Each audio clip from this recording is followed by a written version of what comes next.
The views and opinions expressed by tonight's guest and topic of discussion do not necessarily represent the official policy or position of Spaced Out Radio, Spaced Out Saturdays or Sundays, SOR Media, its hosts, syndicated carriers, or anyone associated with this broadcast. Any rebroadcast, reproduction, or other use of this broadcast or podcast without the expressed written consent of SOR Media is strictly prohibited.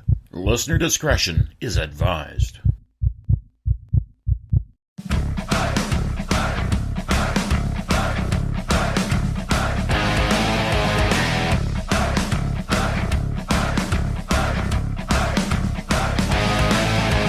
Are you experienced?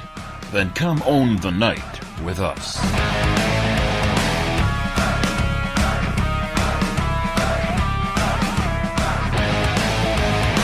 Little brother has taken control, shoveling dirt in every hole. Predators to condemn your soul, watching you and watching me. We're all stationed atop the mountains of British Columbia, live from SOR headquarters. This is Spaced Out Radio with host Dave Scott. We live behind glass curtains and act like nothing's wrong. Soon you will belong. You can follow us on our website, spacedoutradio.com, and on Spaced Out Radio on iTunes. You can follow Dave on Twitter at Spaced Out Radio, and on Instagram at Dave Scott SOR, on Facebook at Spaced Out Radio Show, and on our YouTube channel, Spaced Out Radio. Brother wants to make headlines, be immortalized. Everyone's got an electric eye with the digital spies. They've watched you for so long. I know you're out there somewhere watching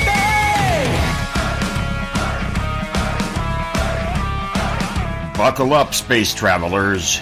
It's time to go for a ride on Spaced Out Radio with host Dave Scott. I know you're out there somewhere. We've watched you for so long. Wait for you to fall. We'll expose you all. I know you're out there somewhere watching me. Little brother wants to make headlines, be immortalized. It's Thursday, October 11th, Friday, October 12th, if you're on the East Coast or across the pond. And this, my friends, is Spaced Out Radio. Hope you had a great day and night. I am your host, Dave Scott, broadcasting to you live from the Great White North on top of the mountains of central British Columbia, right here at SOR headquarters. We are 150,000 strong nightly on the SOR radio network and Deep Talk Radio, and we say hello to each and every one of you. If you want to take a listen to our archives, they are free at youtube.com/Spaced Out Radio. Just do me a favor, hit that subscribe button. Our website is spacedoutradio.com, where we have a plethora of features for you. You can rock out to Bumblefoot, shop at our store, read up on the Encounter online, and so much more coming. Tonight's show is brought to you by the YouTube channel Ensuho. Sebastian Martin brings high-quality messages to the masses. Go to spacedoutradio.com, click on the Ensuho banner, and subscribe to the channel today. Niagara Falls, with all of its beauty and romance, has a darker side to it, which not too many know or acknowledge. Known as the honeymoon capital of the world, this border town sees millions of tourists annually. Ah, the love and romance in the air. But Niagara Falls also has a deadly side. It has one of the highest suicide areas in Canada. Yes, lovers scorn deciding to call it quits by jumping into the falls. And if you go back in history, the War of 1812 to be exact, the entire Niagara area is a giant battlefield where thousands of men perished in battle.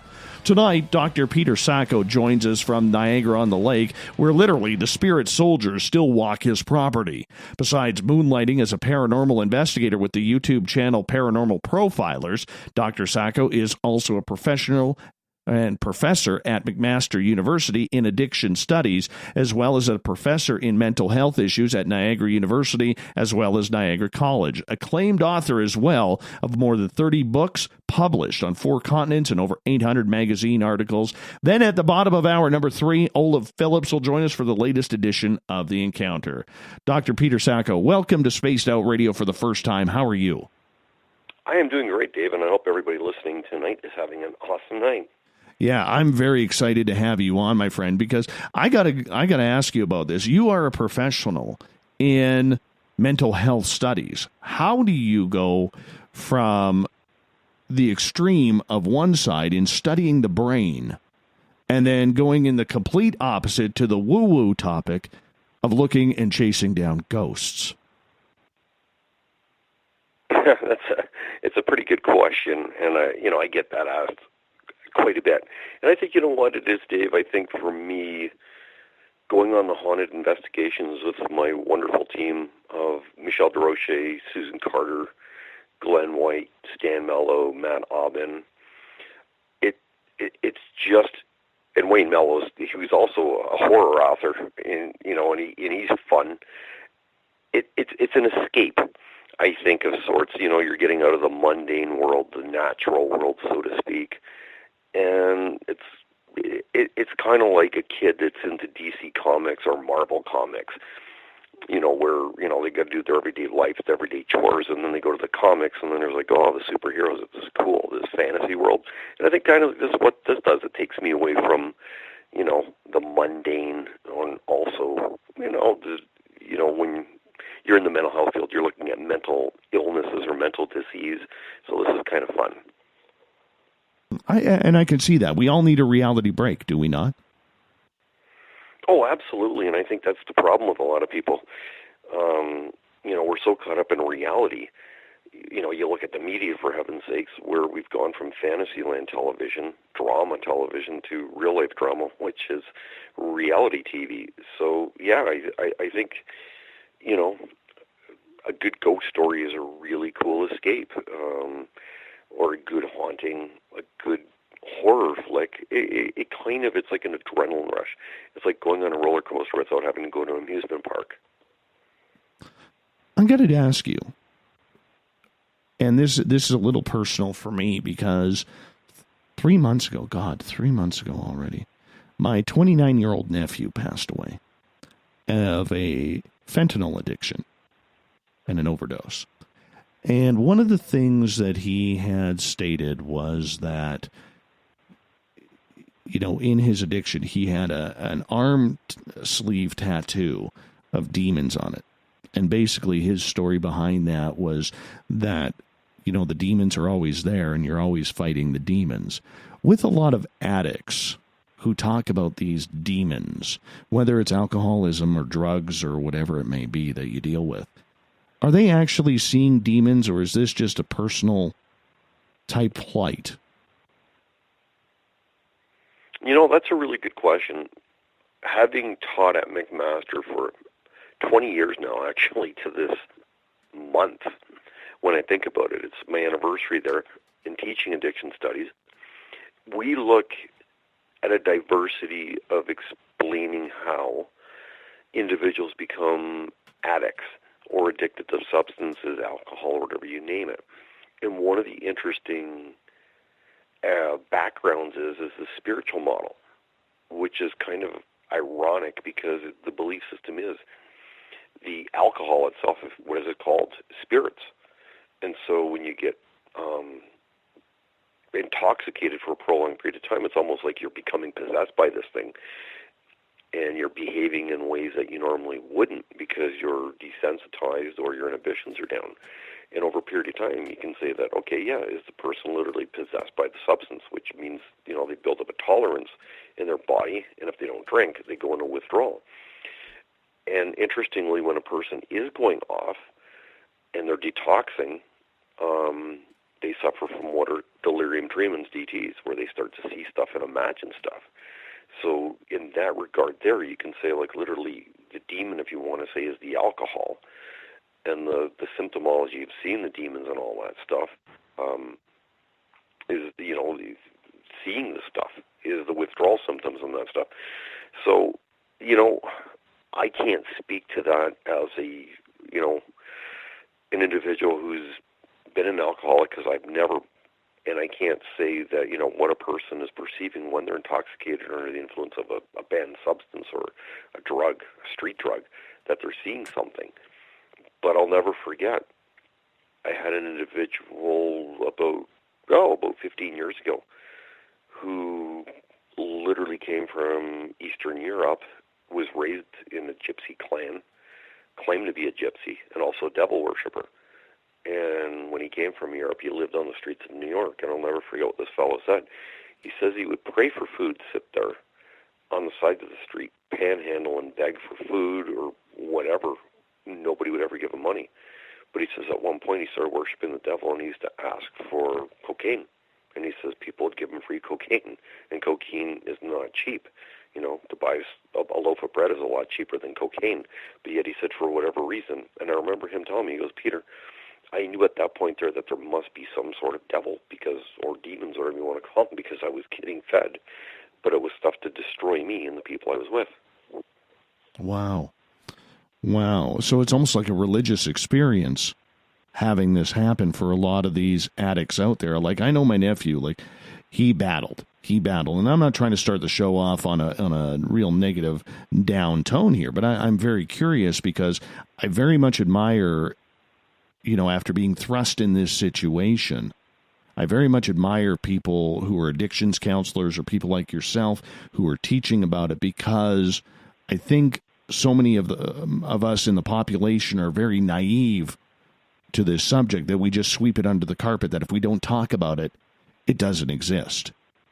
And I am so enthralled with people who take time out of their own lives to help with mental health or help with addiction now, that it's just phenomenal. And so thank you for the incredible work that you do in studying this about addictions and trying to help people.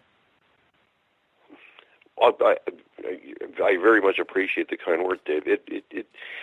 There are so many people out there that are doing wonderful things. You know, they're frontline, they're case managers, even sponsors that are doing tremendous work. And they're the ones who are basically running the gambit each and every day. Whereas myself, somebody like me, as an educator, and still partially in the field occasionally, you know, I don't do as much as what these other folks do. And I think at the end of the day, my hat goes off to the individual who is battling their addictions, battling their demons, and that overcomes. And to me, they are just an amazing individual that has had the fortitude, the strength, and the determination to prove that they can do it. It is a tough battle indeed. It really is. And, you know, our family may have lost, but the one thing that we have done is we have learned. And if that's the message through everything, knowledge is power. Isn't it? Or is that just a nice little slang saying to make us feel better? Oh, no. I agree that totally that knowledge is power, because I think once you get the knowledge, you know what to do or try to do correctly this time. But I think at the end of the day, you know, the knowledge is power is a wonderful cliche that's been around, but I would have to change at my stage of the game in my life. I would say wisdom is the power. Right. Because you can have all the knowledge in the world, but unless you're wise with it, you're just going to go down the same stumbling blocks. True that. Well, let's go down the paranormal path. That's why you're actually here. I just am very curious as to how you came together in being a paranormal investigator. Did you have your own experiences as a kid, or were you watching television, saw all these shows, and said, you know what, that could be an interesting hobby? How did it work for you? Well, you know what, Dave, that's a really cool question. As you said, you know, I live in the Niagara region. I've moved from Niagara Falls out to Niagara-on-the-Lake. So I'm actually in one of the most historical, beautiful places in all of Canada. And it's also considered in the world, Niagara-on-the-Lake, which is kind of cool. to be out here, and it doesn't hurt that I've got wine country literally in my backyard, so that makes things really good. So with that said, I'm just going back 2012, that's when it was. I was approached by a local TV station that said, hey, you've done some fun stuff in the past, specials for TV, and, you've authored some books on historical stuff that are haunted. And since it's the anniversary of the War of 1812, it's the 200-year anniversary, we're thinking of doing a special. So I said, okay, well, if we're going to go that route and do like a 90-minute to 2-hour special, I don't think it's going to cover what I want to do. Like, there's just so much to do. So we wound up turning it into a series that ran for a year. And I think there was 10 or 12 episodes. The show was Niagara's Most Haunted. And so what we did, Dave, my goal was to expose people to the most historical places that were tied to 1812,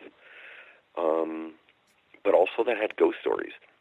And what we found is that people love ghost stories, sometimes more than history. And when I'm saying people in general, the younger populations. So my goal is to try to get them interested in the history of how Canada became Canada, the legacies that were left behind by all the fallen soldiers, our forefathers and our foremothers who created this wonderful country, and see if I could get them into going to these places, not just to see or listen to ghost stories, but rather learn about the bones of these buildings and the stories that needed to be told. So with that said, we had a successful run, and because the show is shown in Niagara Falls, where we get a gazillion, tourists that come through, they would be seeing episodes while they're in their hotel rooms at nighttime, and the next thing you know, they're fans of the show. So one thing led to another. We had I think it was a 5-year run with it, and there was some issues with the network in terms of getting rights to it, being able to show it outside of the catch basin here. We were getting invited to Comic-Cons, Paracons, all these wonderful places, but we couldn't show parts of the show or sell the show. So about 2 years ago, we decided to branch out, take the show off of the TV, change it to the Paranormal Profilers, up the ante by putting together a greater team of investigators, and we created the YouTube channel, The Paranormal Profilers, which has just taken off. It's actually really, really fun, but I owe it to the team that I have. I have Michelle DeRoche, who's from Canada's Most Haunted. I have Wayne Mellows, who's a horror author, but an intuitive. I have Susan Carter, who's a great psychic medium. I have Stan Mello, who's a great psychic medium. Glenn White, he's from the United States. He's been on shows like Ghost Lab, Ghost Adventures, NCIS, New Orleans. And then we get guest investigators like Jack Kenna from Haunted Case Files. Great guy. Michelle Belanger on our show, Steve DeChevy. So we bring in guest investigators, so it's a really fun, cool show. That sounds like a lot of fun. It almost sounds, and I hate to say it this way for our American audience, but it sounds very Canadian, relaxed, and let's just go out there, have some fun, play with some ghosts, see what's going on. It is that way. You know what it is, Dave? I think it's the camaraderie. We have a family. This is what we are. And I host the show. I do most of the editing. I write it. I get together the locations for the most part, get the team together. But they're it. Like, I'm just kind of like the guy that's there. But they all pull it together because of what they do. They're very talented. They're very gifted. And I get to look at it kind of like with a vetting eye when we're looking at the locations to make sure that it's not some hokey-pokey, ridiculous place we're going to go to, or there's some ridiculous story. and I enjoy it because being a former criminal profiler, a criminal psychologist, that's what my forte was. You know, you tend to be skeptical. You tend to be more inquisitive, and the one thing that we have with this show is everything that we bring is honorable. What you see is the reality. There's no acting. There's no creating or manifesting stuff that's not there.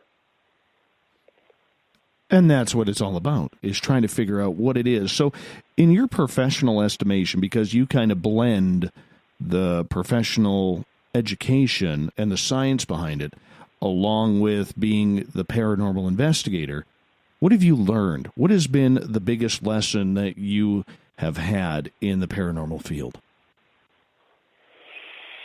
That is an awesome question. I would say the biggest thing that I've learned is to not judge things quickly and never judge a book by its cover.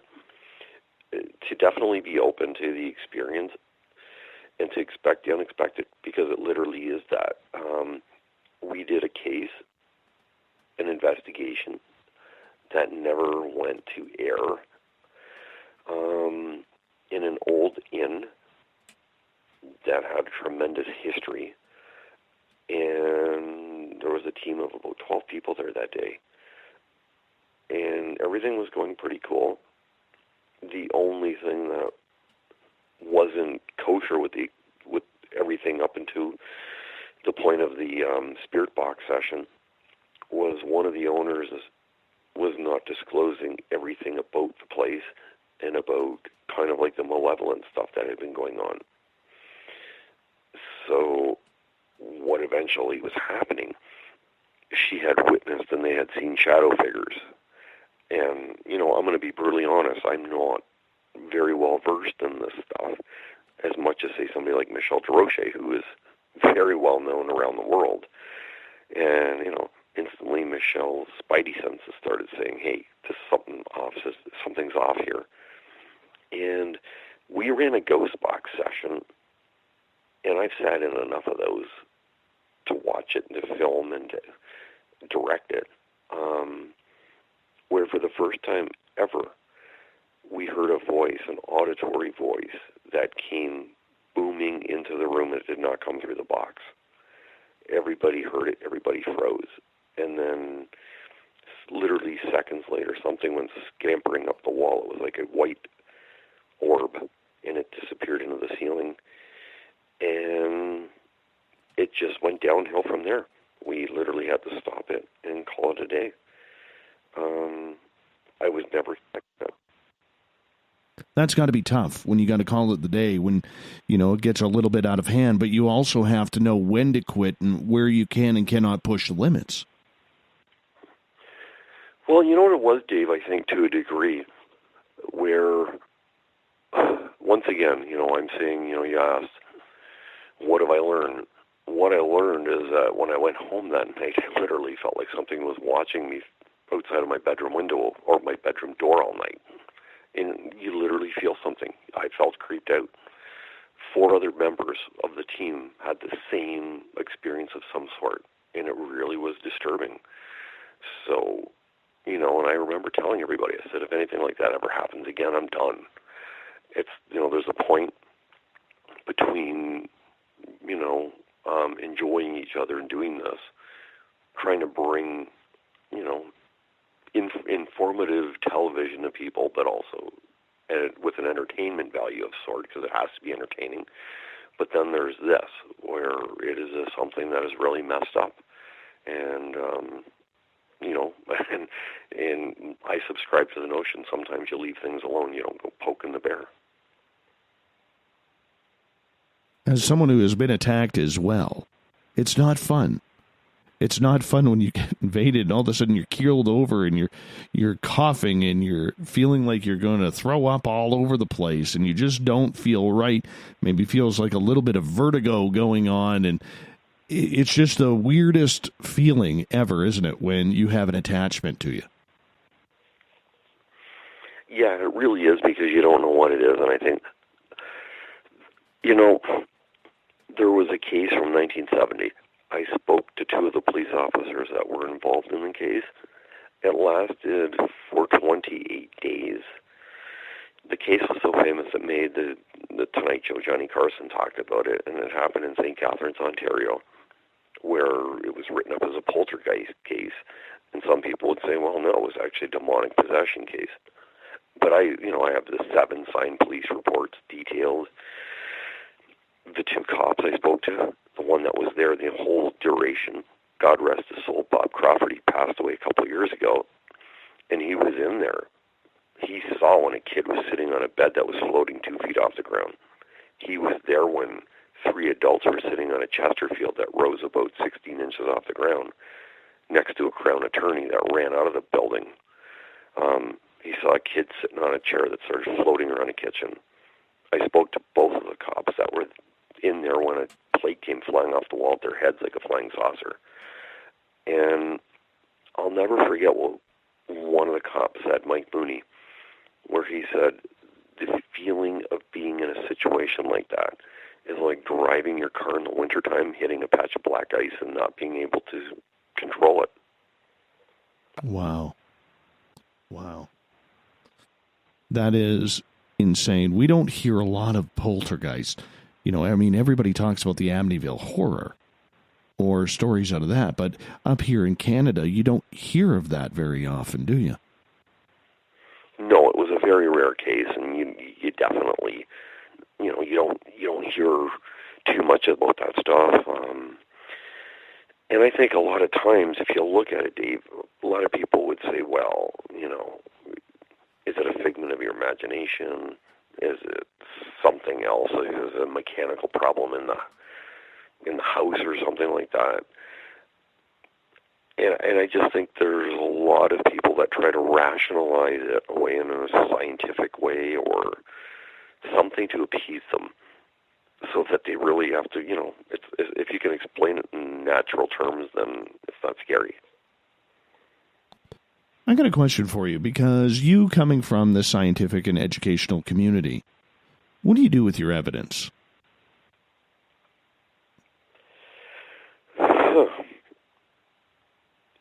Well, first of all, I would say, and I am going to be brutally honest, we don't have a lot of it.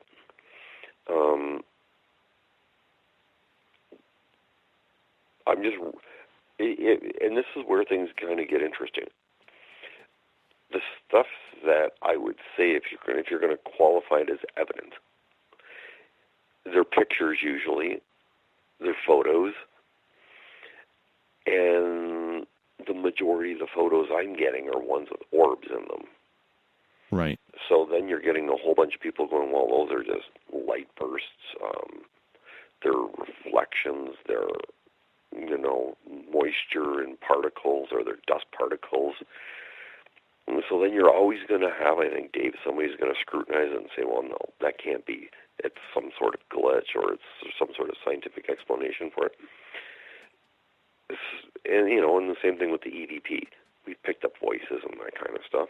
But once again, somebody can say, well, it's some noise, background noise. That's all you're picking up. Or it's some distortion. So at the end of the day, I think somebody put it once best to me. You can find big footprints, you can find pieces of hair of Bigfoot, you can find other artifacts, broken branches, but until you actually see a big dead Bigfoot laying there on the ground with the whole body intact, then you really don't have a scientific explanation or evidence. So what's your opinion then of all these paranormal teams out there who claim they're conducting scientific experimentation? Oh, I would assert that, yeah, they're doing their best. But you know what, Dave? I think the issue is where you're trying to qualify and quantify something of a supernatural nature and bring it into a natural nature, so to speak, if you get my drift. So you're trying to take the laws of physics and science and make them applicable sometimes to what's supernatural. And hypothetically speaking, if you really want to do that, I don't think that perhaps we're ready or we have the technology to really make that jump yet. Because the argument I always would make to people that go, well, you can't see anything. You really can't capture anything. Therefore, it can't be there. Well, did anybody ever tell that to Sir Isaac Newton? You can't see gravity. You can't catch gravity. But are you going to be dumb enough to jump off the Empire State Building just because you can't see gravity? Because if you can't see it, then it can't kill you. Yeah, want to think that again? Or the same thing with the law of lift with the Wright brothers. Nobody can prove how, back in the day, how a plane can fly. But there was a law in place. It's the law of lift. But they believed in it. And the same thing with electricity. You can't see it. But, you're not going to go put your finger in a light socket. So I think if you went back even, say, 200 years ago with all three of these cases, these types of scenarios, people would have said, okay, no, you can't test that, you can't prove it, therefore it can't be. Well, if we go back 100 years ago, and if you would have been telling everybody you could be talking on this little handheld device called a cell phone and go a real FaceTime and talk to somebody on the other side of the world, they would have thought you'd be crazy. So I think perhaps as technology increases and it gets better, we might start to develop means and methods to tap onto the other side of the veil and kind of see what's going on in the supernatural realm. So in your own estimation, then, what is happening? Is there an afterlife? Is there a heaven? Is there a place where we all go when we die? Or is this just residual energy, much like an imprint in time? I think it's all of the above. I really do. I think there are instances where you're getting this imprintation in the form of an apparition that plays itself over and over because the person, when they were alive, they were snatched or suffered a tragic death so fast that they were literally ripped out.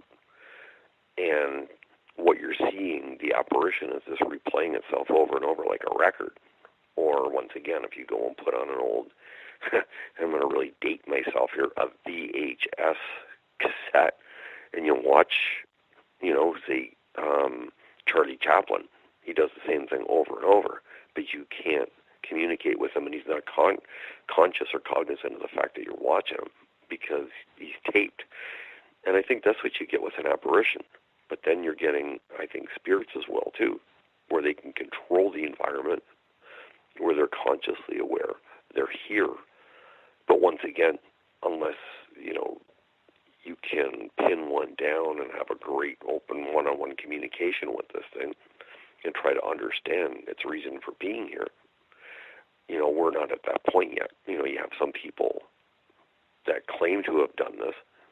I've watched and sat in on several of these ghost box sessions, and I've heard Wayne and Michelle and Glenn communicate with something, and it was the thing said things that were pretty damn accurate and right on in that moment, which made me say, wow, this is kind of cool. And then I think you are going into another plane or another dimension when you're starting to talk about demons and angels and that stuff. And I think that's more of a, you're getting into a heavenly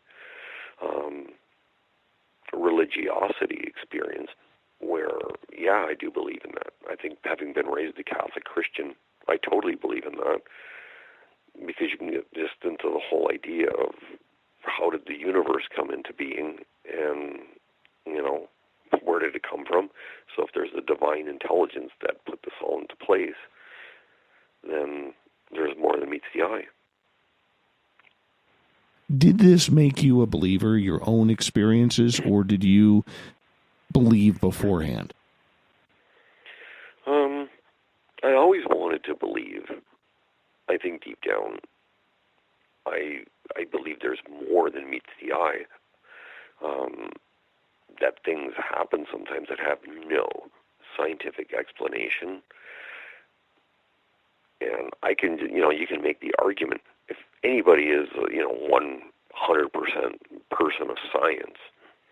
There's umpteen, as they would classify them, miraculous healing cases that medicine can't even explain. And then they'll just stop there. They'll go, oh, well, if you were to push them and go, okay, explain it within the confines of science, cause-effect relationship. Why does somebody who has a hole in their heart, they're going to die, one day wake up, they go for another test, the heart is completely healed, there's no hole in it anymore. How did that happen?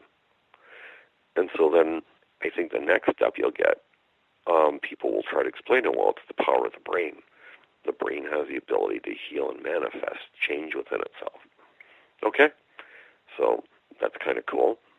So then if we're going to say that if it can heal within, then it must be able to do stuff outside of itself if it has power, which then means that's psychokinetic energy, which that means that's parapsychology, which that means that's the pseudoscience that we're now talking about, which now means that we are now talking about the ability to tap into another, dimension of communication, or ESP, psychokinesis, the whole 9 yards. So at what point, where does it end? So, yeah, Dave, I think doing my undergraduate work and my PhD, I took courses in parapsychology. There's so many things that can't be explained by just, science at that point there, so there's got to be more. What do your colleagues say? Not much, actually. It's kind of funny. I really don't talk a lot to them about this kind of stuff, but when it does come up, they're really intrigued because they want to tell you their stories. So, and here's the funny part, Dave. They actually have more stories to tell me than I do to tell them. Isn't it wonderful how everybody especially here in Canada, I try and break down the paranormal for our majority of our listeners who are in the U.S., is that Canadians are quick to laugh at things, point their fingers and say, oh, you believe in that? But the minute they get you one-on-one, they always want to tell you their story, don't they? That's where really is interesting, where, it was kind of funny on Thanksgiving. I hosted it at my house. So I had my parents here and several of my bestest friends. And some of my bestest friends here are the psychic mediums from the TV show, our TV show, I'm going to put it. And it's interesting because, my dad's the biggest skeptic there is, bar none. And there's a couple of others that were there that are quasi-skeptical, and you could see it. But then, these folks are sharing their stories. These folks are sharing photos that are on their phones. And there is no mistaking a demonic face on the screen of that phone that, Michel Desrochers has captured. And it's just really kind of bizarre. How can you explain it? It's as obvious as plain as day. This thing is not photoshopped, and yet you're looking at a face. Very, very interesting. We brought you on to talk about Niagara Falls. Everybody knows Niagara Falls is one of the most romantic places on earth. Now, I have never been there. My family members have been there, said it's absolutely beautiful, absolutely gorgeous, just a wonder of the world to be. Why don't you explain for people who've never been there? We've all heard the name, but what's it really like down there? Oh, what is it really like? I think aesthetically speaking, the falls is gorgeous. It is, one of the 7 wonders of the world. It's just outstanding. Having grown up here, I've seen some of the coolest things. I have spoken to, and I was actually lucky enough to have touched the cord that Nick Wallenda walked across from the American side of the falls to the Canadian side. He walked over it on a tightrope, which is kind of cool. Somebody that I went to high school with actually went over the falls in a barrel and survived. So these are kind of, when people ask me, well, what do you think of the falls? These are two of the stories in my lifetime that I can quickly hammer out there. It's interesting, Dave, because I just drove over it last night, going to get groceries over on the American side, because I'm literally 7 minutes away, and I love it over there. And you kind of take it for granted living here, because it's just there. But I think each time you see it, there's a moment of taking it for granted, but then you glance at it and you go, wow, it is absolutely stunningly gorgeous. It's majestic. It's powerful. Nothing beats seeing it lit up at night, all the mist, the wonderful colors. Nothing beats seeing that thing in the winter when part of it, if not all of it, is frozen. It's absolutely cool to see the ice bridge. I think the best way to describe it is just, it is just one of the most majestic natural creations in this world. Millions of people come and see it, and it is never disappointed. I've never heard anybody walk away saying, oh, that's it, I'm really disappointed. I was expecting something a little bigger, and nobody's ever said that I've ever heard.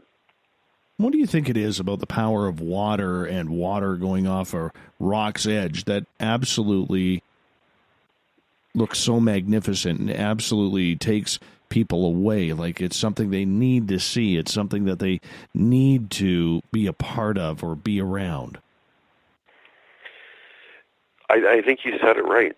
I think there's a power. There's an energy in water. It's positive ions. Where I live, I would say I'm about an hour and 15 roughly about an hour and 15 minutes from Toronto. And before you get to Toronto, if you kind of went more west, you have the city of Hamilton. Then you have smaller little townships. One is called Ancaster, one is Dundas, and one is Milton. There is about 20-something little falls in those little areas. And over the last year, I've gone hiking to all of them. I've gone photo happy to take pictures, and now I'm going to do videos this fall because of the changing of the leaves. It's just gorgeous. And each and every time I go to any of these, it's the same sort of feeling where, these ones are a lot smaller, easily smaller, and some of them you can literally go right to the base of the falls and stand there. And each time you feel this positiveness, the ions. I don't know how to explain it, but there's something magical about it. And I think with Niagara Falls, you're getting this on just a gigantic magnitude of a scale because of the roaring waters. Mm-hmm.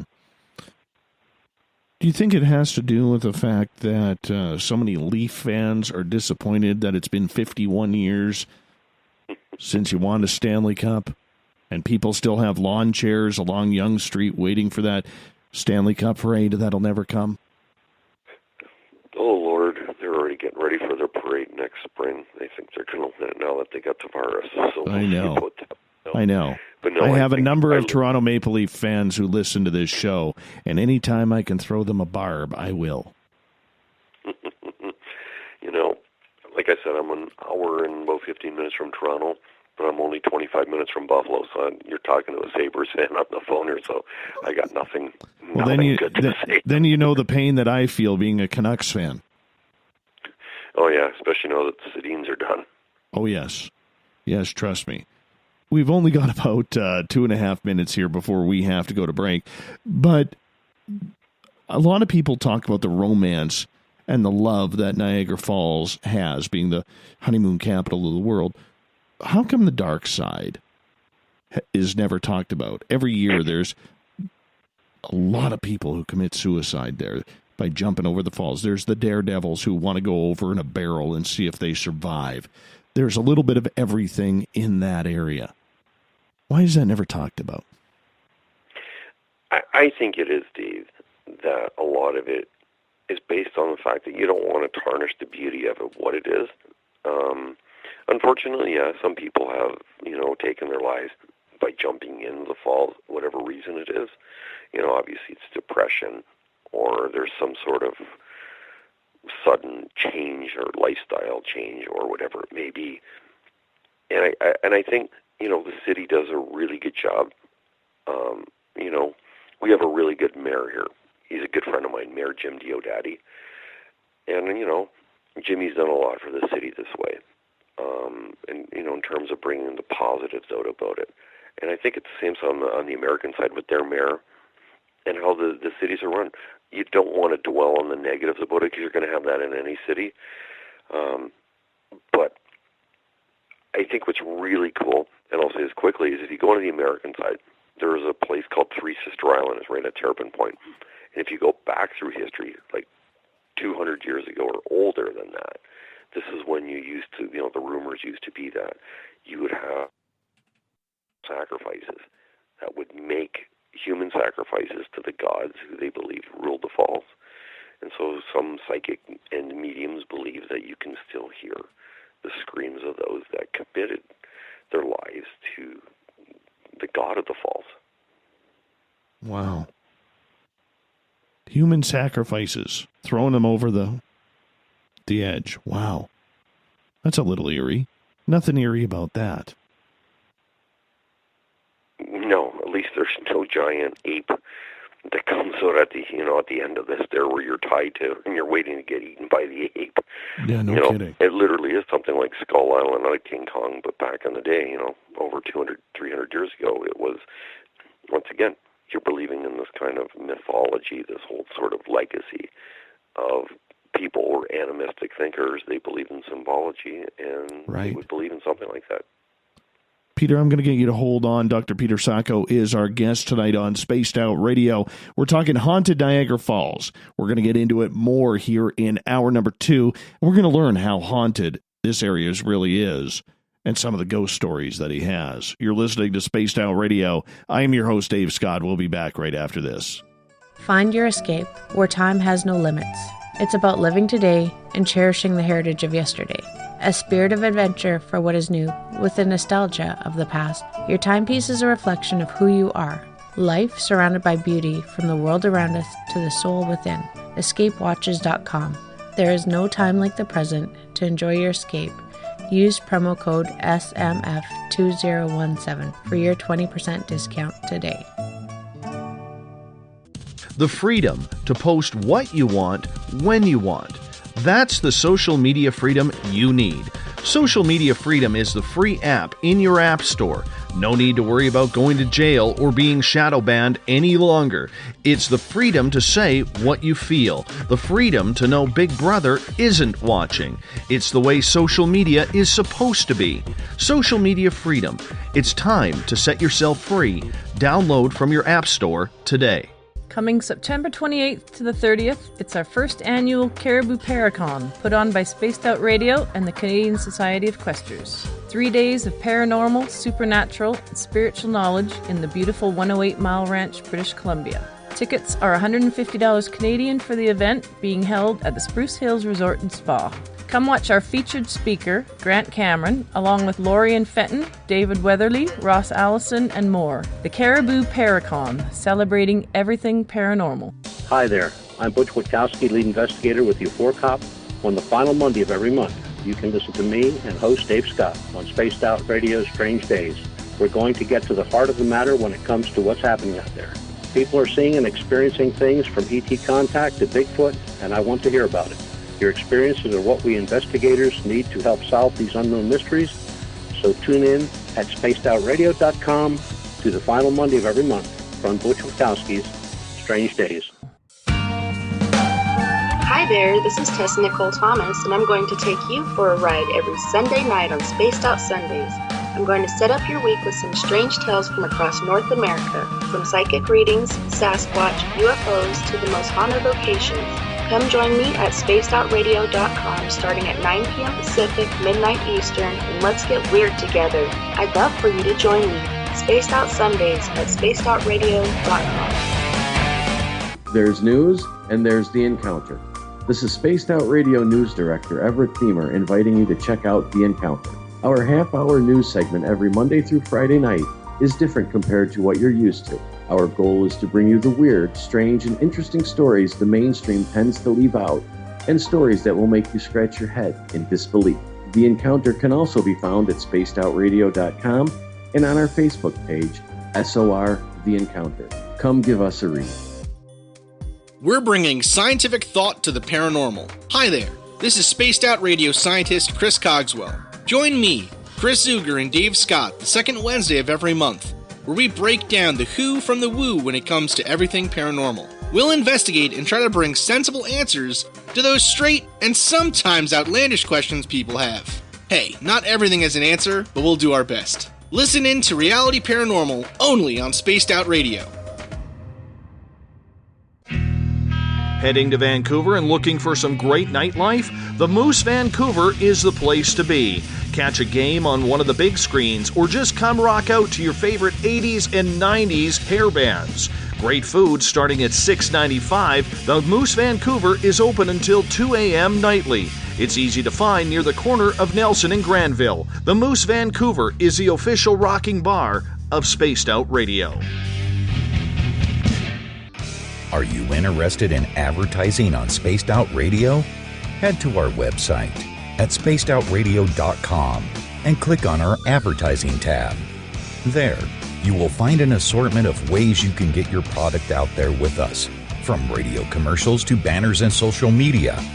Have a product you like our hosts to endorse? We can do that too. Visit spacedoutradio.com for more details. Do you want to know what's really going on in your world? Do you have questions about who you can trust in the mainstream media? Then look no further than the Rebel Planet. Come get the straight answers right here at spacedoutradio.com. Join me, Jamie Sexton, creator of Rebel Planet News, as I fill you in on the stories behind the stories. All you truth seekers, be sure to tune in to Rebel Planet on spacedoutradio.com the third Thursday of every month. Visit purpleplates.com today. For over 40 years, the Purple Energy Plates have been delivering amazing results for their many customers. Inspired by the great genius Nikola Tesla, the harmony, healing, and energetic effects of the plates have proven over and over to be beneficial and often miraculous to thousands of customers. Check their site for daily specials and choose from their many energy products. You won't be sorry. Visit them today at purpleplates.com. So, you love talk radio? Then you'll love TalkStreamLive.com. TalkStream Live is always on, 24/7, with the best streaming talk shows. Find your favorite talkers and discover some new ones. It's free, readily available online or on mobile with any smartphone or tablet. Finding your favorite talk shows all in one place has gotten a whole lot easier. Just go to TalkStreamLive.com. Be sure to download the free apps from Google Play or the iTunes App Store.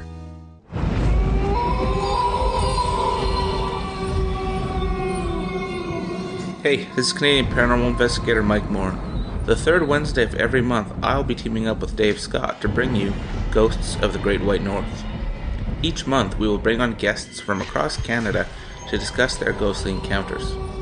Canada is a paranormal hotbed with stories you've never heard, so we're going to bring them to you. So get comfy on your Chesterfield, grab a donut, and join us, eh?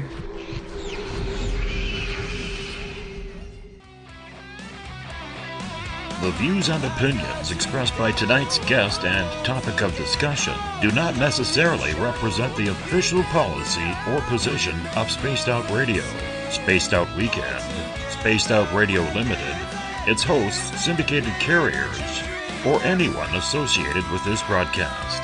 Would you like to connect with us? Head to spacedoutradio.com for all your latest show info. And hit us up on Twitter using the hashtag SpacedOutRadio. Now, back to Dave Scott and SOR. Welcome back to hour number 2 of Spaced Out Radio. Tonight, I am your host, Dave Scott. Thank you so much for being with us. Tomorrow night on the show, Deborah Aguayo is going to join us.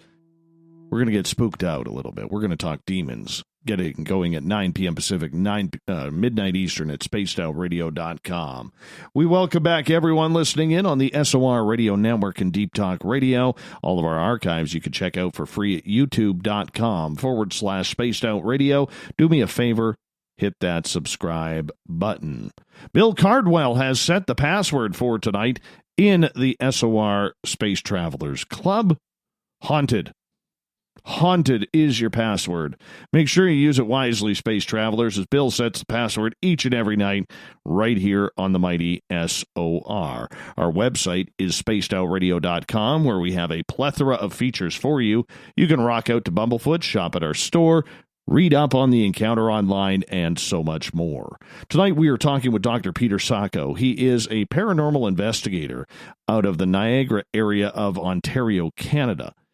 And you can go to his YouTube page. I highly suggest you hit the subscribe button there. It is Paranormal Profilers.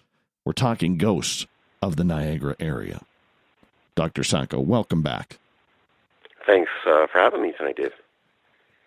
With the hauntings that go along with Niagara Falls, obviously there has to be a few very well-known stories in that area that you have checked out. What are some of the stories that stick out for you? As I said, there's a fair bit. When we were doing the War of 1812 year, the 200-year anniversary, I'm just trying to think of where we didn't go. First of all, if you look at Canadian history, the Americans have Gettysburg. They had their major war down there. In the Niagara region, especially, and I'm going to, kind of put a plug in for where I live, on the brow of the escarpment by Queenston Heights. This is where one of the bloodiest battles was ever fought in Canadian history. And it was where Sir Isaac Brock was killed. Like, he was literally killed, I would say, less than a quarter of a mile from my house. So in this area here, you had the Americans and the British that were fighting. You had the Americans that at one point defeated the British, and they burned down the town of Niagara-on-the-Lake. We've shot umpteen places around here, including the Angel Inn, which is considered the most haunted pub in all of Canada, St. Mark's Cemetery, which has one of the most celebrated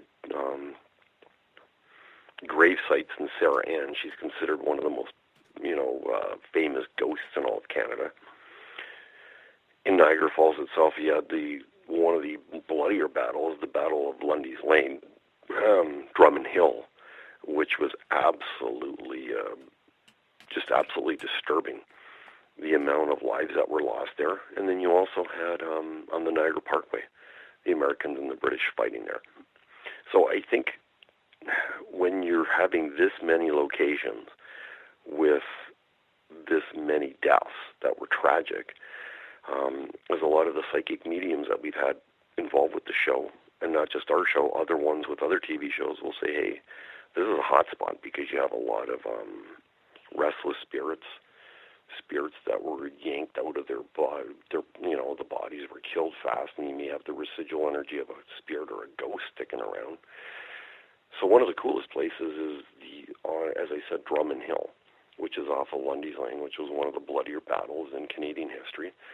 And to this very day, which is kind of cool, Dave, tourists coming, they've been here from all around the world. They see, and they have seen, reported, 3 apparitions, like transparent soldiers, walking up the hill. One is missing an arm. One is kind of missing part of his leg and hobbling, and the other one is all bandaged up. And this has been going on for years and years and years. So when we looked into that, it's the stories that are really, really cool. But when you've got people from other parts of the world seeing the same stuff, then you must know, okay, well, there's smoke, there's got to be some degree of fire. One of the most coolest stories we ever came across, and I'm just thinking, Doug Martin was the mayor of Fort Erie at the time. So Fort Erie, Ontario, once again, War of 1812, the Americans took over the fort, burned it to the ground.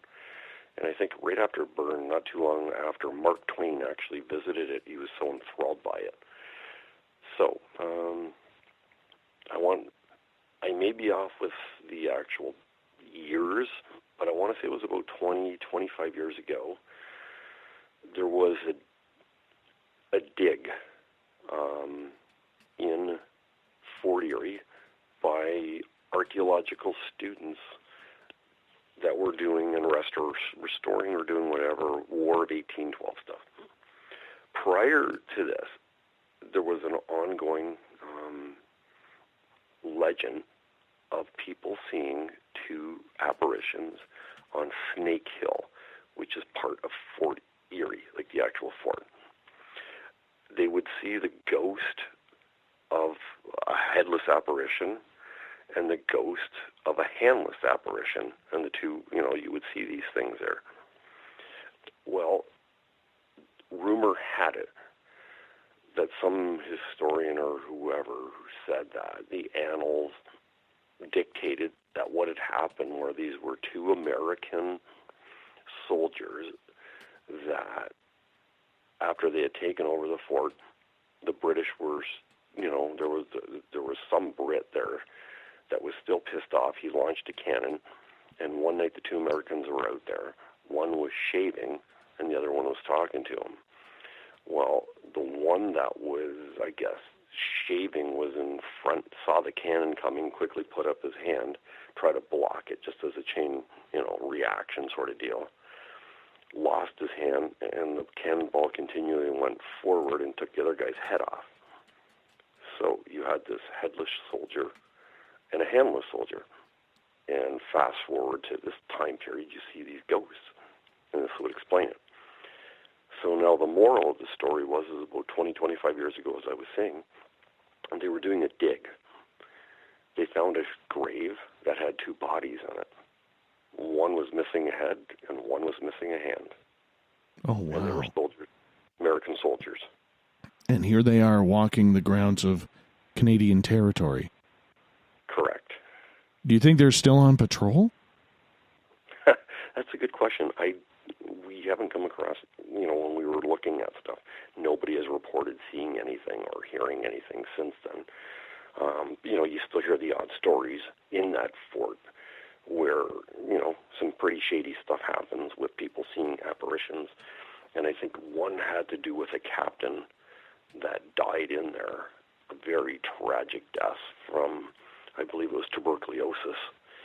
And the staff has seen him there several times.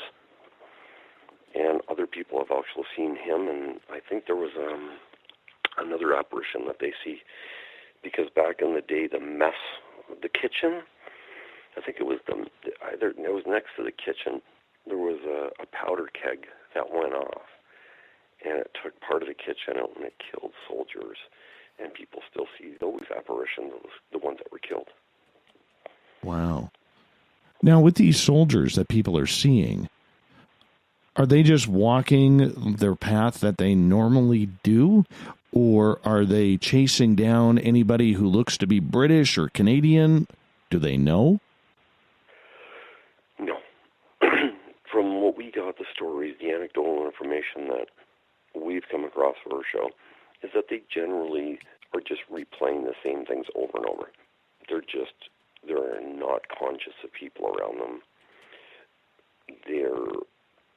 I'm just thinking, even Fort Mississauga, which is down my neck of the woods, same thing. You see ghosts walking across the golf course of soldiers, because the Fort Mississauga is at the back of the Niagara-on-the-Lake golf course. So once again, it's just a matter of apparitions playing themselves over and over, where people are not really, I'm not even going to say they're scared.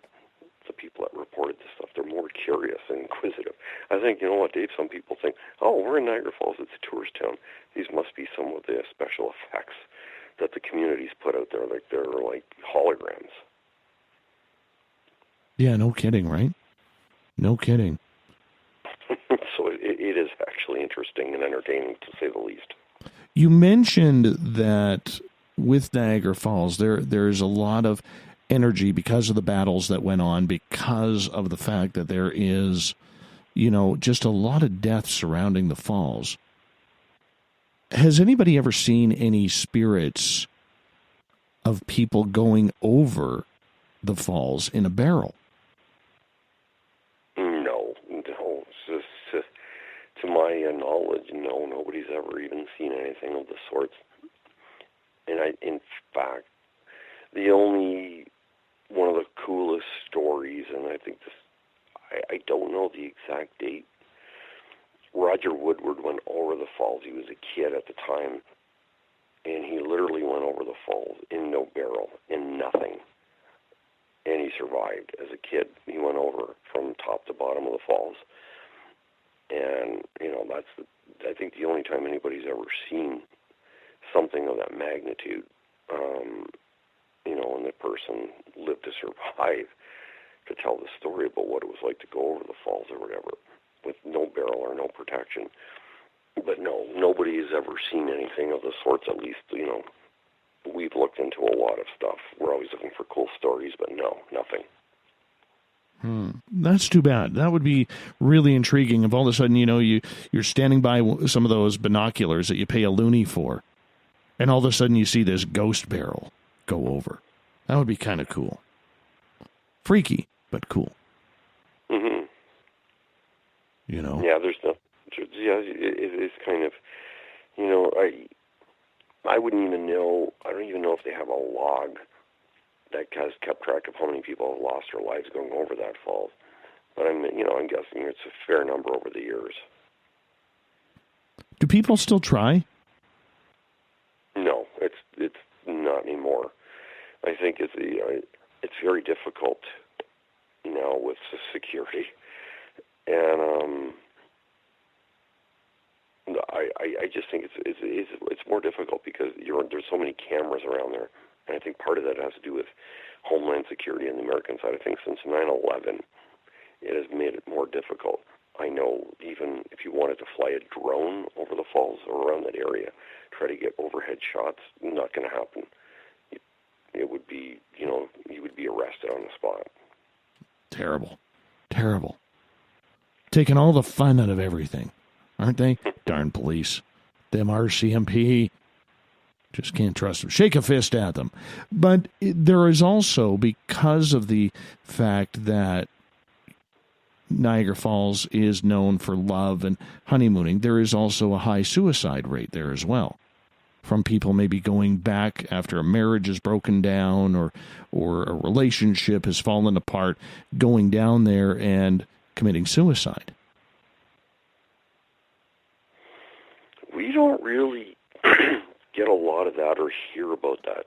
In fact, I could go back years ago where there was cases of individuals who had committed suicide. You hear the stories about they killed themselves due to losing everything in the casino, and they just couldn't go on and live with their lives. So some of them were checking and their insurance policies so their loved ones would be able to be taken care of. We'd have stories of that. But what's more interesting is there's a falls called Balls Falls, which is up by Jordan, which is probably about 20, 25 minutes from Niagara Falls. And there's two sets of falls. It's an old community that was founded by the Fry family, which was a Pennsylvania Mennonite family that created a settlement in that area. It was a textile mill and everything. It was very much like your typical Mennonite / Amish community. It's now considered one of Canada's oldest ghost towns. The railway basically put that area out of business at that point there because people weren't, they didn't need to stop for a little small town anymore because the train went all the way through. But anyways, one of the stories that we covered and we did an episode on was the Top Falls, which is the higher it's higher than the higher of the two. It's more majestic looking. The ghost story there is that people see the apparition of a woman in a white gown, and they've seen her there for years. And basically the rumor or the legend or whatever it was that she was to marry, this is going back to the War of 1812, a soldier that went to go fight in the war. So he was supposed to be coming back. He got his leave or whatever, and they were going to be married the day that he was supposed to be coming back or whatever. Well, anyway, she was all excited, planning for this, wedding wedding. She would have been in her teens. Like they married young because the life expectancy back then wasn't as long. So, basically this was her life. So I guess she got word that he had been killed in the line of battle, put on her wedding gown, went to the top of the falls, and plummeted to her death. Well, that's terrible. And people still see her apparition, supposedly. Oh, my goodness. Have you ever caught any evidence of her yourself? No, we didn't at all. No, it was, like I said, it was, you know what they are, Dave? A lot of them, they're just really, really good legends and really good ghost stories. Just so you know, all of our American chatters are making fun of our Canadian accents tonight. They've already thrown me a boot. They've thrown me a boot out there already. I know. Crazy Americans. We love them, though. We absolutely love them. I got a question from New Joe in one of our chat rooms, and he is asking you, Peter, do you present any solid evidence you get for historical validation, and is it ever accepted by the keepers of the property, or do they tend to ignore it?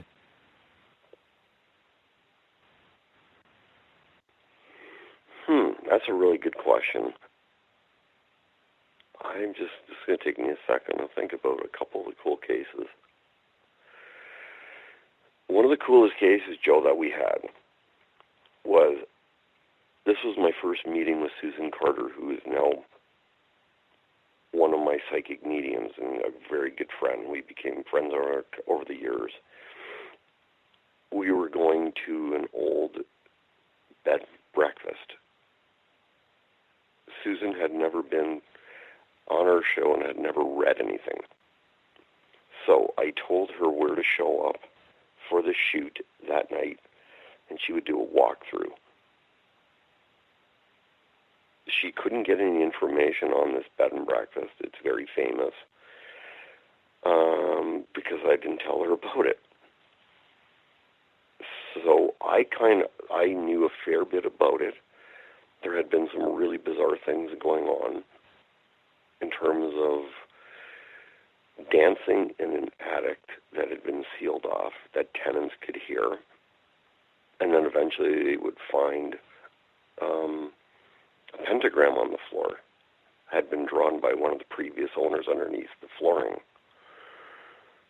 There had been 2 repairmen that would never go back in the house. They left. And there had been other things going on in the place. But anyways, the house was, I'm just trying to figure out, I think it's about 150 years old. So I kind of had an idea of some of the history of the house, the previous owners, some of the things that went on. Susan didn't. So she comes to the place. She goes and starts walking around, all on her own. And then at some point, I then went to where she was on the 3rd level. And there's what, I don't know how you would call them. It's like a drop attic where there's like a door. You pull it down and there's stairs that would bring you up to it. But this was, once again, the house is very old. The rooms are really, it's narrow. It's the really cool nook and crannies. So she starts telling me about this, what she's getting a feeling. And she says, I can actually see it too, Peter. I can see a woman hanging there. And I go, great. And I go, what do you mean hanging there? She goes, isn't she committed suicide? She hung herself. And I said, you got to be kidding me. She goes, no. This was 80, 90 years ago. This happened. And so you got to keep in mind, I have never met this woman before. And this was her first read, so I'm thinking, okay. And after this walkthrough, the agreement was that she would go and debrief the owner of what she found. So as we're walking down the stairs, I look at her and I say, so help me, Lord, do not freaking tell this woman that you saw somebody who's hanging, because this is not a great idea. I'm thinking to myself, this woman's going to think we're freaking nuts and get out. We don't need to spook her anymore. So we go downstairs and meet her. The owner's got dossier of pictures from 100 years ago of the house, the previous owners. The person was a dignitary that owned the place. She's got actually dates and facts, historical facts about the house. Susan starts telling what she's picking up in the house, blah, blah, blah. And the woman goes, wow. Like, wow. The woman, the owner, was authentically beyond impressed, going, how would you know that? How could you have known that? And just before the session was over, Susan just could not help herself. She had to throw out the wild card and say, I wasn't going to say anything. Peter said not to say anything, but I have to ask, do you know if somebody ever died upstairs where that attic thing is? And instantly the woman's face, the owner of the house, her jaw dropped. Her mouth went open. And the woman said, yeah, how did you know that?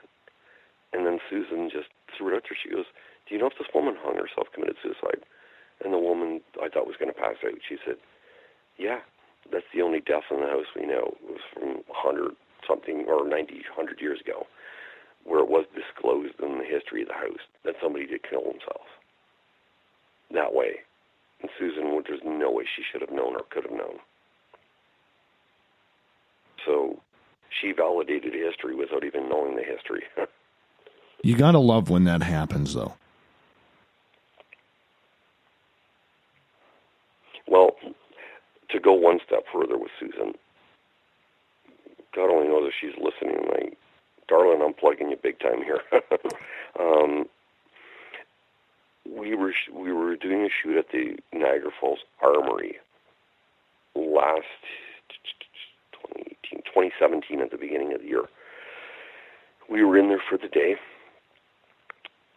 and as per usual, we do this. Whenever we do a shoot, not everybody's there at the same time.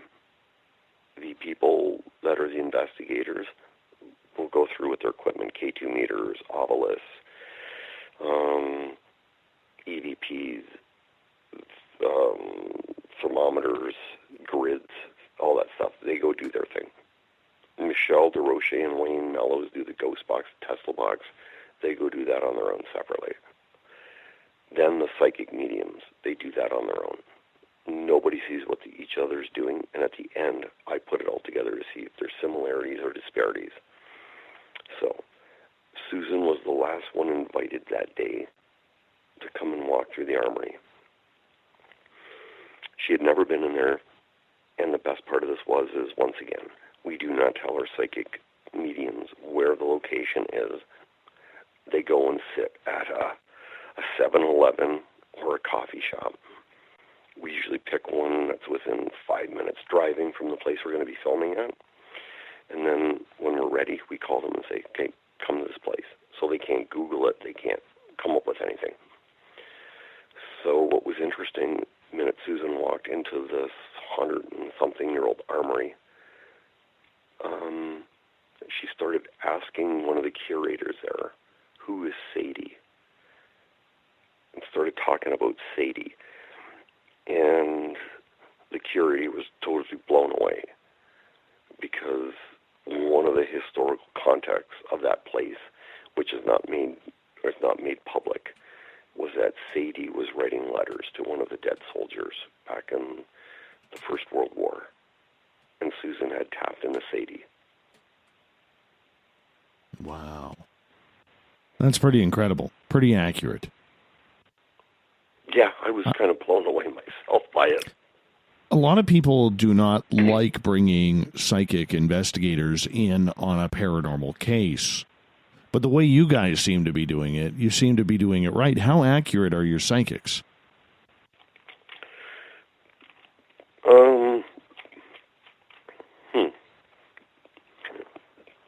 I'm going to say, looking at this, I can't say it in a percentage-wise, because it just varies from situation to situation. I'm thinking the most we've used is 1, 2, 3. We used 4 at once in one location, and it had, one. Yeah, I think there was 4, and it was at a dude ranch involving a horse that had been mauled, in a history of just really bad energy on the place.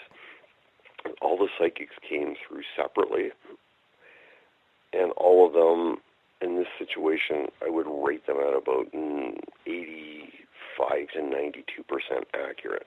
Wow. Which, if you're looking at statistical probability in an experiment, you're looking at 92 to 99% accuracy is pretty damn high, and I would rate them pretty darn close. It had statistical significance that they were pretty much on. The stories were almost identical, which was really scary. Where it floored me was, once again, I had just gone through the ranch with Michelle DeRoche. It was a Friday afternoon, and that night I spoke to Susan on the phone. And Susan had already done a reading on the place without being there. And she started rambling some stuff off on the phone to me. And I just said, that's incredulous. How the hell could you have known that? And she pinpointed the same thing that Glenn White picked up, that there was a guy that was shot in one of the barns. And the owner then confirmed that before he bought the place, it was disclosed that there was a murder in there. Tell us about this murderer. All we knew was that the guy died of a single gunshot in the it was like the upper deck of one of the barns. And he picked up, I was trying to think, all three of them picked up on it, all on the same day, with one not even being there. But what was really cool that day was that there was a horse that had an illness in the throat, and they could not explain. It's been gone to vet. And Glenn read the horse.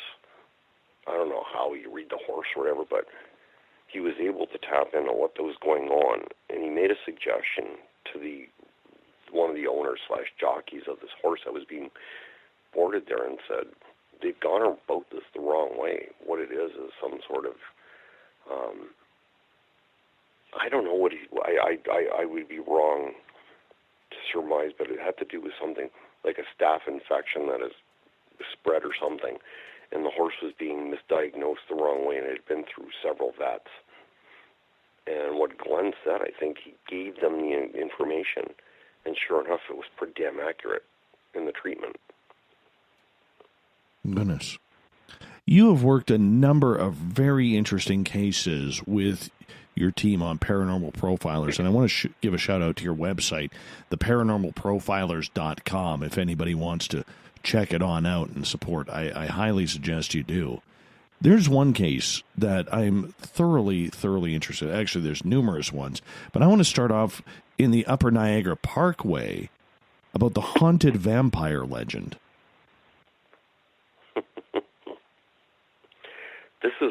It's actually a really cool case, Dave, or a story. This is totally urban legend, and it's kind of funny because we've gotten into these discussions: do vampires really exist? And I think, yeah, you have emotional / psychic vampires that exist. They're people that can drain you. If you're an empath, you pick off their negative energy. And I think, people were really fascinated with the vampires. We went through the series of TV shows like Twilight. What's the other one? Vampire Diaries. I was at a couple different times at Comic-Cons. I was hanging out with Ian Somerhalder, and I was chatting him up. We were hanging out and talking, having coffee. He was on the Vampire Diaries. He played one of the brothers. And I just asked him, I go, why, man? Why, dude? Why do you think everybody's so into vampires? Why the hell are they so sexy and romantic? And it was just, people were just into this whole, this phase of the vampires, and then it became zombies. And I remember at another Comic-Con, I had lunch with David Morrissey. He was on The Walking Dead. He played the governor. And by the way, he's from Manchester, I believe, England. And I remember Dave telling me his wife's huge into haunted places, castles, beds and breakfasts. And, she would totally be into what we were doing. But going going back to the whole thing, which was interesting with the vampire legend up in the Upper Niagara Parkway. So people would claim to see this apparition. I'm trying to explain where the Niagara River is. There's like these little outlets where I think it's Black Creek drains into it. So it literally looks like something out of the bayou in the summer with the big willow trees over it. And it does not look Canadian. It looks more like Southern America, some sort of part of the United States, south down in Mississippi and that. It's a bayou up that way. So people see this reported, once again, it's a legend. This woman bent over in this alcove, and she's wearing a white gown. It's flowing. They usually see her after midnight, and she is holding what looks like a lifeless baby, or a lifeless whatever it is, a doll or something. And as she gets up and she gets closer, you start to see, blood stained down the sides of her face, and it's on the front of her gown. And, people claim supposedly, you see the teeth even, that it's a vampire or whatever. Or, and she's haggard, she's older, ugly. Almost like a old hag experience. People will report seeing that in night terrors and night dreams, or, nightmares. But anyways, to make this what it was, we've asked around people who know about the legend. They believe that she wasn't really a vampire per se, but rather she was a woman that died of consumption in the 1800s, which would have been tuberculosis. So when you do die of consumption, or you have consumption, you start coughing up blood, it comes through your mouth, and, you die. It's a slow, insidious disease, a death, and it's painful. And so they believe possibly if there was a ghost, if this wasn't a legend and it was an apparition, perhaps it's a ghost of a woman who died of tuberculosis. And, it's like I say, once again, it's just a legend.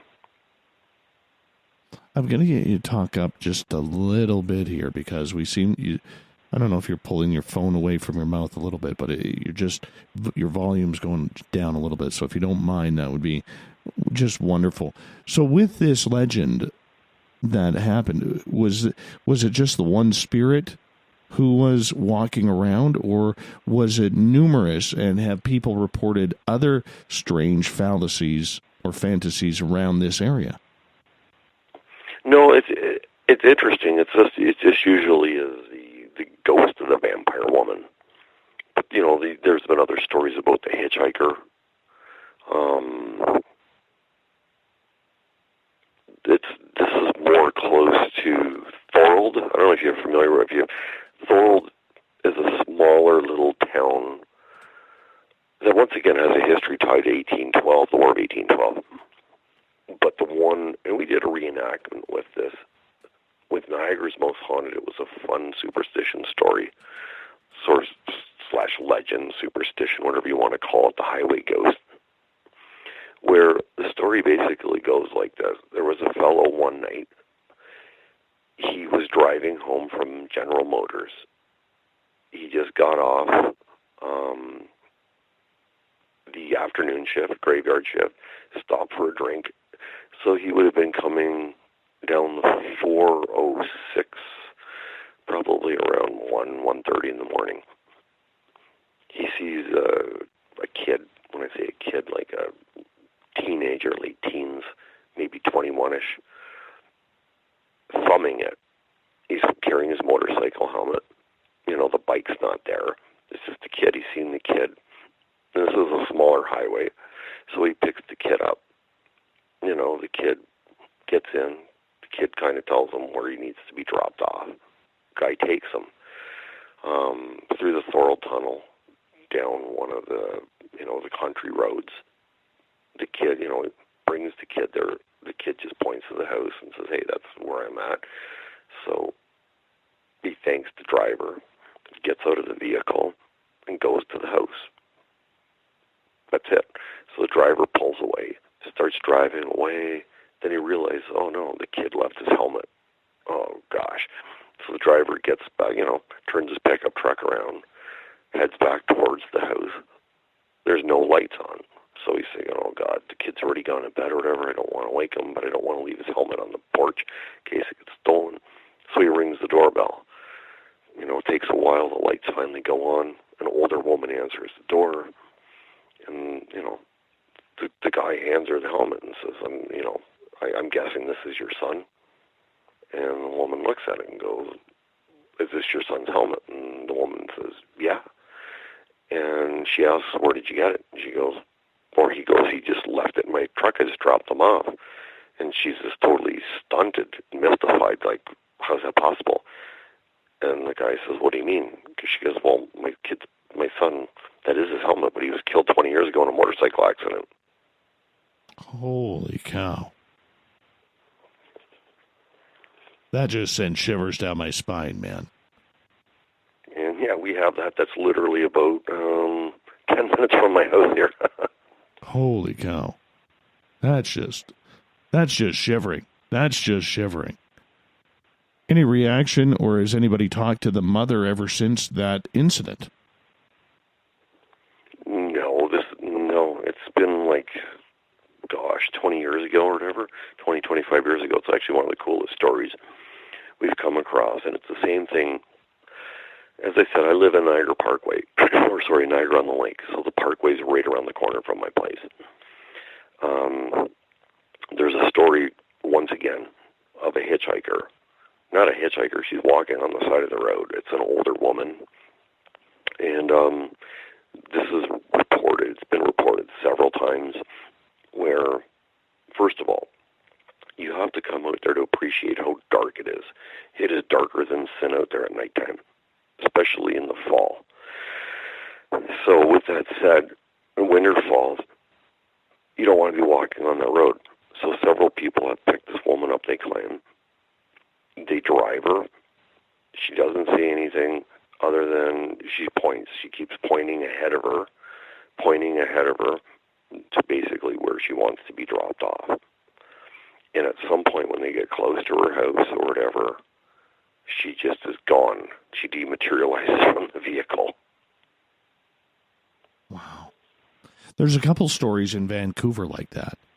There's one along, I believe, Knight Street, which they call her the hitchhiker, where she will be a full-body apparition looking to get out of the rain. It usually happens on a rainy night, and somebody will pull over, pick her up, and as you're starting the conversation, where do you need to go, she'll say where she needs to go, and then she'll just vanish in the car.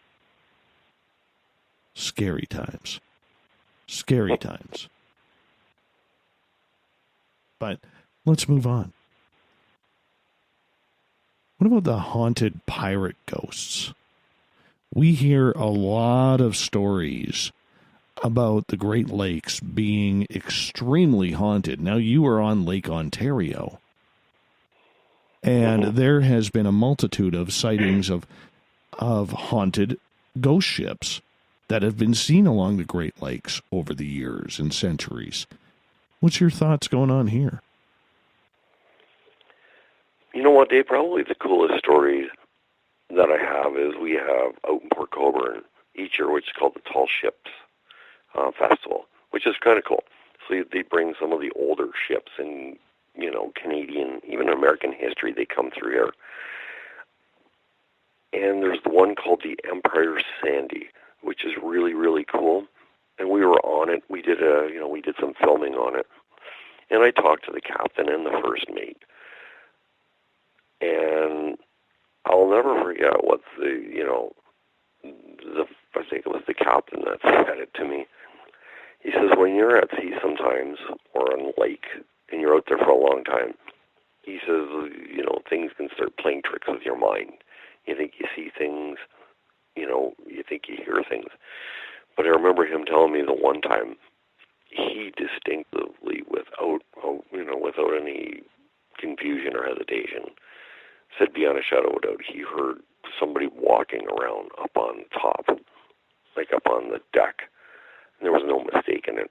And then also stuff with the kitchen plates had gone flying and missing even. So, that was about some of the coolest stories that I had heard when we were on there and he was telling us. But we did, there's an old, it's called the Jacques Cartier boat. It's in Jordan. And it had come from Quebec City. And it was built in the 1970s. And somebody eventually brought it down here. They were going to mail a restaurant on it. Unfortunately, the boat burned up. It was torched. And it just sits there. It's really cool, though. It looks like an old pirate ship. We went down there to do some reenactments and film. And while we were down there, it was, we were shooting photography. We got some serious orbs that night. These are not dust particle orbs or moisture orbs. Some of these orbs were the size of a person's head, and they were right up by our shoulders, so it was actually pretty cool. Are you a big fan of the orb phenomena? Because there are a lot of investigators out there who are trying to poo-poo the entire fascination with orbs and the paranormal.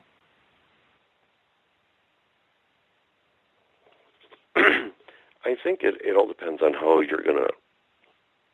I don't know, how would you define an orb, or what would you see an orb as being?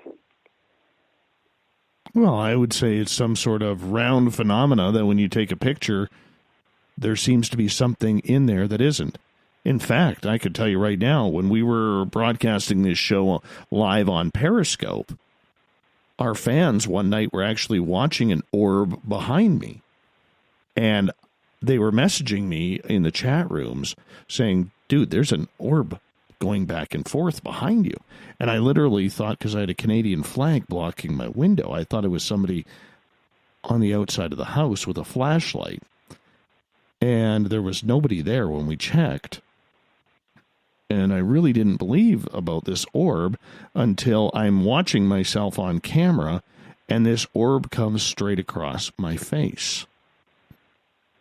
So I'm not sure what these are. Are they spiritual? Are they pixies? Are they fairies? I'm not sure.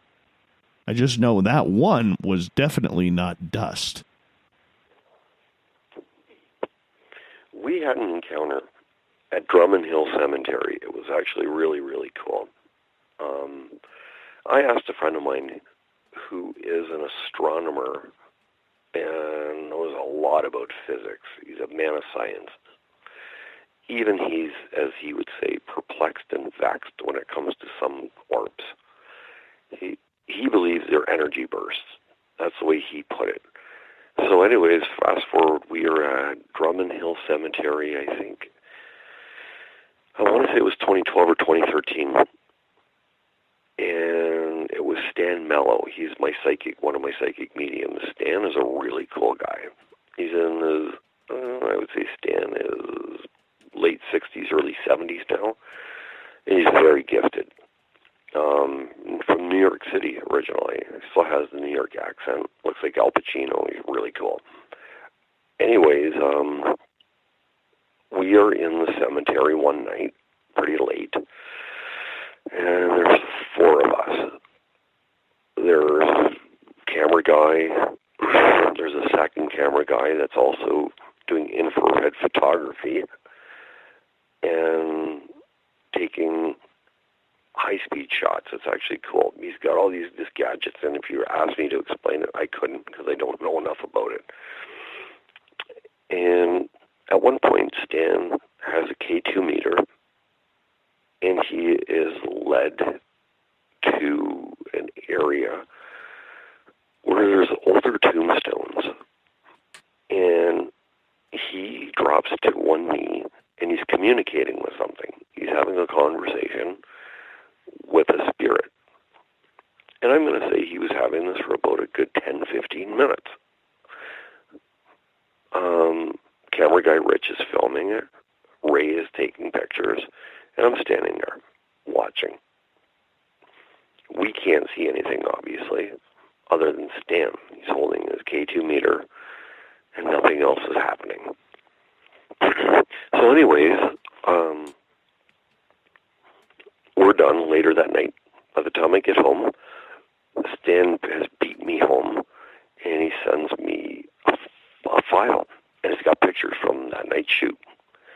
And all I see in the body of the email is, wait till you see these. You're going to be amused or amazed, something like that. So, and I saved this picture, and it's actually in one of my books. It's actually one of the coolest shots I've ever seen because I was there and I know what the hell I was seeing.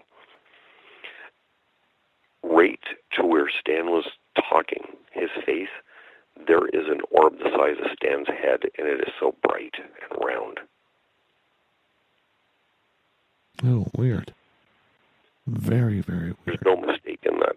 This was exactly where he was talking the whole time. To whatever it was the orb. But the orb wasn't visible to our eyes. But it was with the fast, with raised photography. What color was it? It was white with a lot of really cool little colorful particles in it. That night, there was no wind. It was about 90 degrees Fahrenheit. No dust, nothing. So we can instantly rule that out. I instantly ruled out immediately because I was there. Was there any faces in that orb? No, we did not get a face in it. Strange. We got about 5 minutes here before we got to go to our next break. In regards to the haunted ships on Lake Ontario, is it mostly the tall ships that people are seeing, or are they seeing other type ships that have gone down in the lake? I mean, there is a ton of shipwrecks that line Lake Ontario and the other Great Lakes. The only ones I've heard the stories are tied to the tall ships. I have honestly not heard of anything other than that. I've heard stories where people have said, yeah, they think they see stuff out on the water. I've actually had people say they think they see our version of Loch Ness here. I think you guys have, Ogopogo your way? Yeah, there was just a sighting a couple weeks ago. Yeah, Ogopogo's when you see the sightings, are people getting pictures still? Yeah, there was a couple pictures. Really, really bad video footage. Very bad video footage, as per usual. But nonetheless, it made the news and, went viral, as it normally does when somebody sees Ogopogo. I'm still a big believer that it's probably one of the giant white sturgeon that's in there. Because white sturgeon breed in Lake Okanagan. That's what I think it is. I just don't want to hurt the feelings of a lot of people. But nonetheless, sea monsters are fun. They are fun. Mm-hmm. I was just doing this a couple weeks ago. We were out on Lake Ontario, and as per usual, there was a ton of, they were ducks out there. And at one point, there was a duck in such a position that was bobbing in and out and getting hit by the rough waves that with my camera, I was filming it in such a way that if I was to use filters on this, and just some filters on it, you'd swear it was Loch Ness Monster, the neck of it. Weird. I do have a question. I don't know if you could answer this, but I've always wondered this as I've delved into the paranormal. I'm a giant Gordon Lightfoot fan. And his song about the wreck of the Edmund Fitzgerald. Has anybody ever, or do you know of anybody who's ever investigated that area where the ship went down to see if any of the 29 crew members are still around or if there's a ghost ship there? Now, I realize that's on Lake Superior. I know the song. I love the song, but I have no idea. It would really be a cool investigation. Sounds like something that'd be really cool to put James Cameron up to. I'm surprised James Cameron hasn't done it yet. Because it took them a while to even find the Edmund Fitzgerald.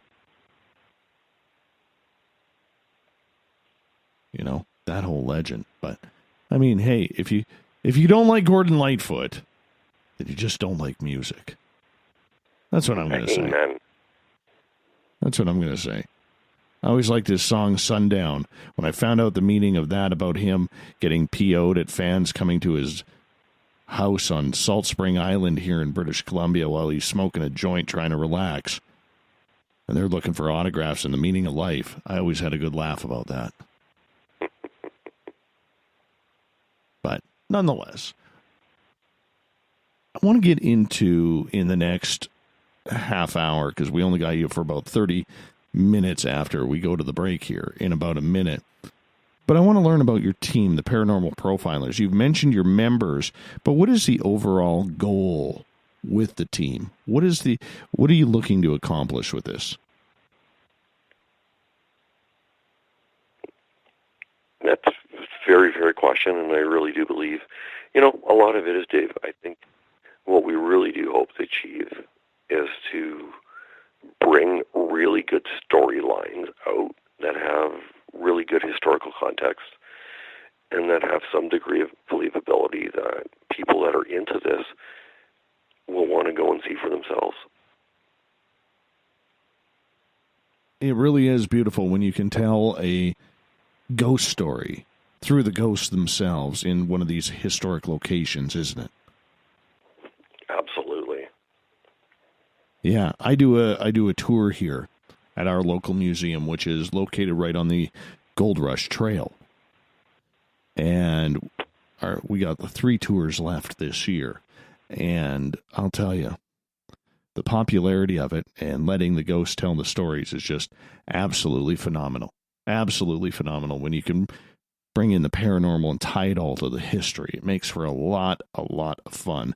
Peter, you hold on. We are going to go to our final break of the night. Dr. Peter Sacco is our guest tonight on Spaced Out Radio. We got him for another 30 minutes after the break, before we got to get to the news with Olaf Phillips and the Encounter.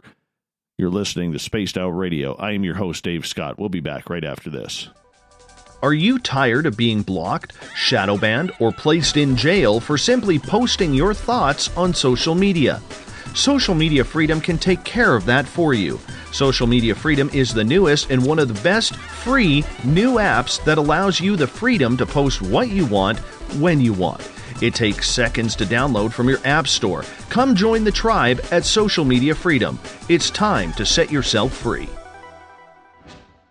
The first annual Caribou Paracon is happening September 28th to 30th in the 108 Mile Ranch, British Columbia. Brought to you by the Canadian Society of Questers and Spaced Out Radio. Come listen to our featured speaker, Grant Cameron, along with Elizabeth Anglin, Paisley Town, Mike Moran, Eric Cooper, and more. It's a 3-day supernatural adventure at the Spruce Hills Resort and Spa.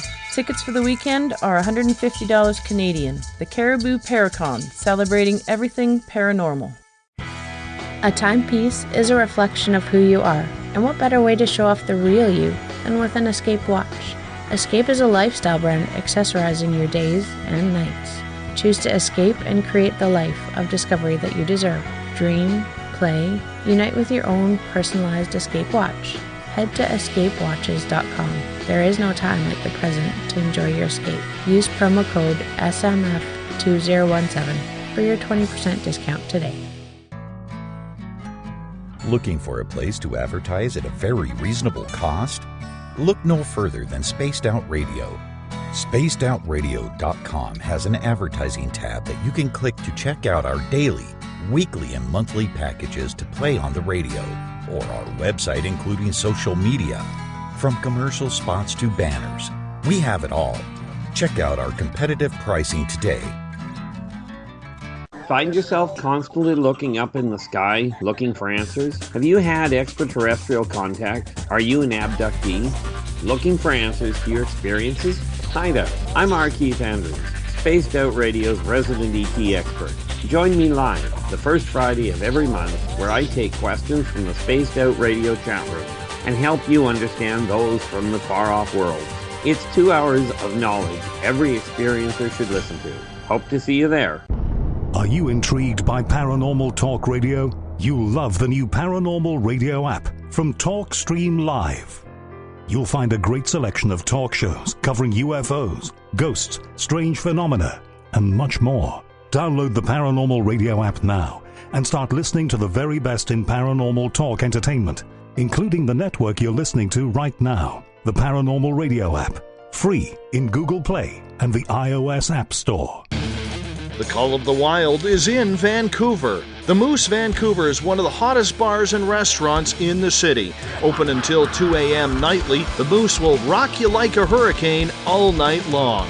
Great food with everything on the menu at $6.95 near the corner of Nelson and Granville. Get your horns up and come rock with us. The Moose Vancouver, the official rocking bar of Spaced Out Radio. Are you an experiencer? Have you had run-ins with strange creatures you can't explain? ETs, Dogman, Bigfoot, werewolves? They're enough to scare the daylights out of anyone. Hi there, I'm Butch Witkowski from your 4-Cop. And on the last Monday of every month, you can listen to me and the host, Dave Scott, talk about the weird and the strange being reported on Spaced Out Radio. I'm going to bring my investigations and sources, you bring your experiences, and we'll figure out the rest together. Strange Days on Spaced Out Radio. Come tune us in at spacedoutradio.com. You hear footsteps in the empty room above you. A rocking chair begins rocking by itself. Don't be afraid of the things that go bump in the night.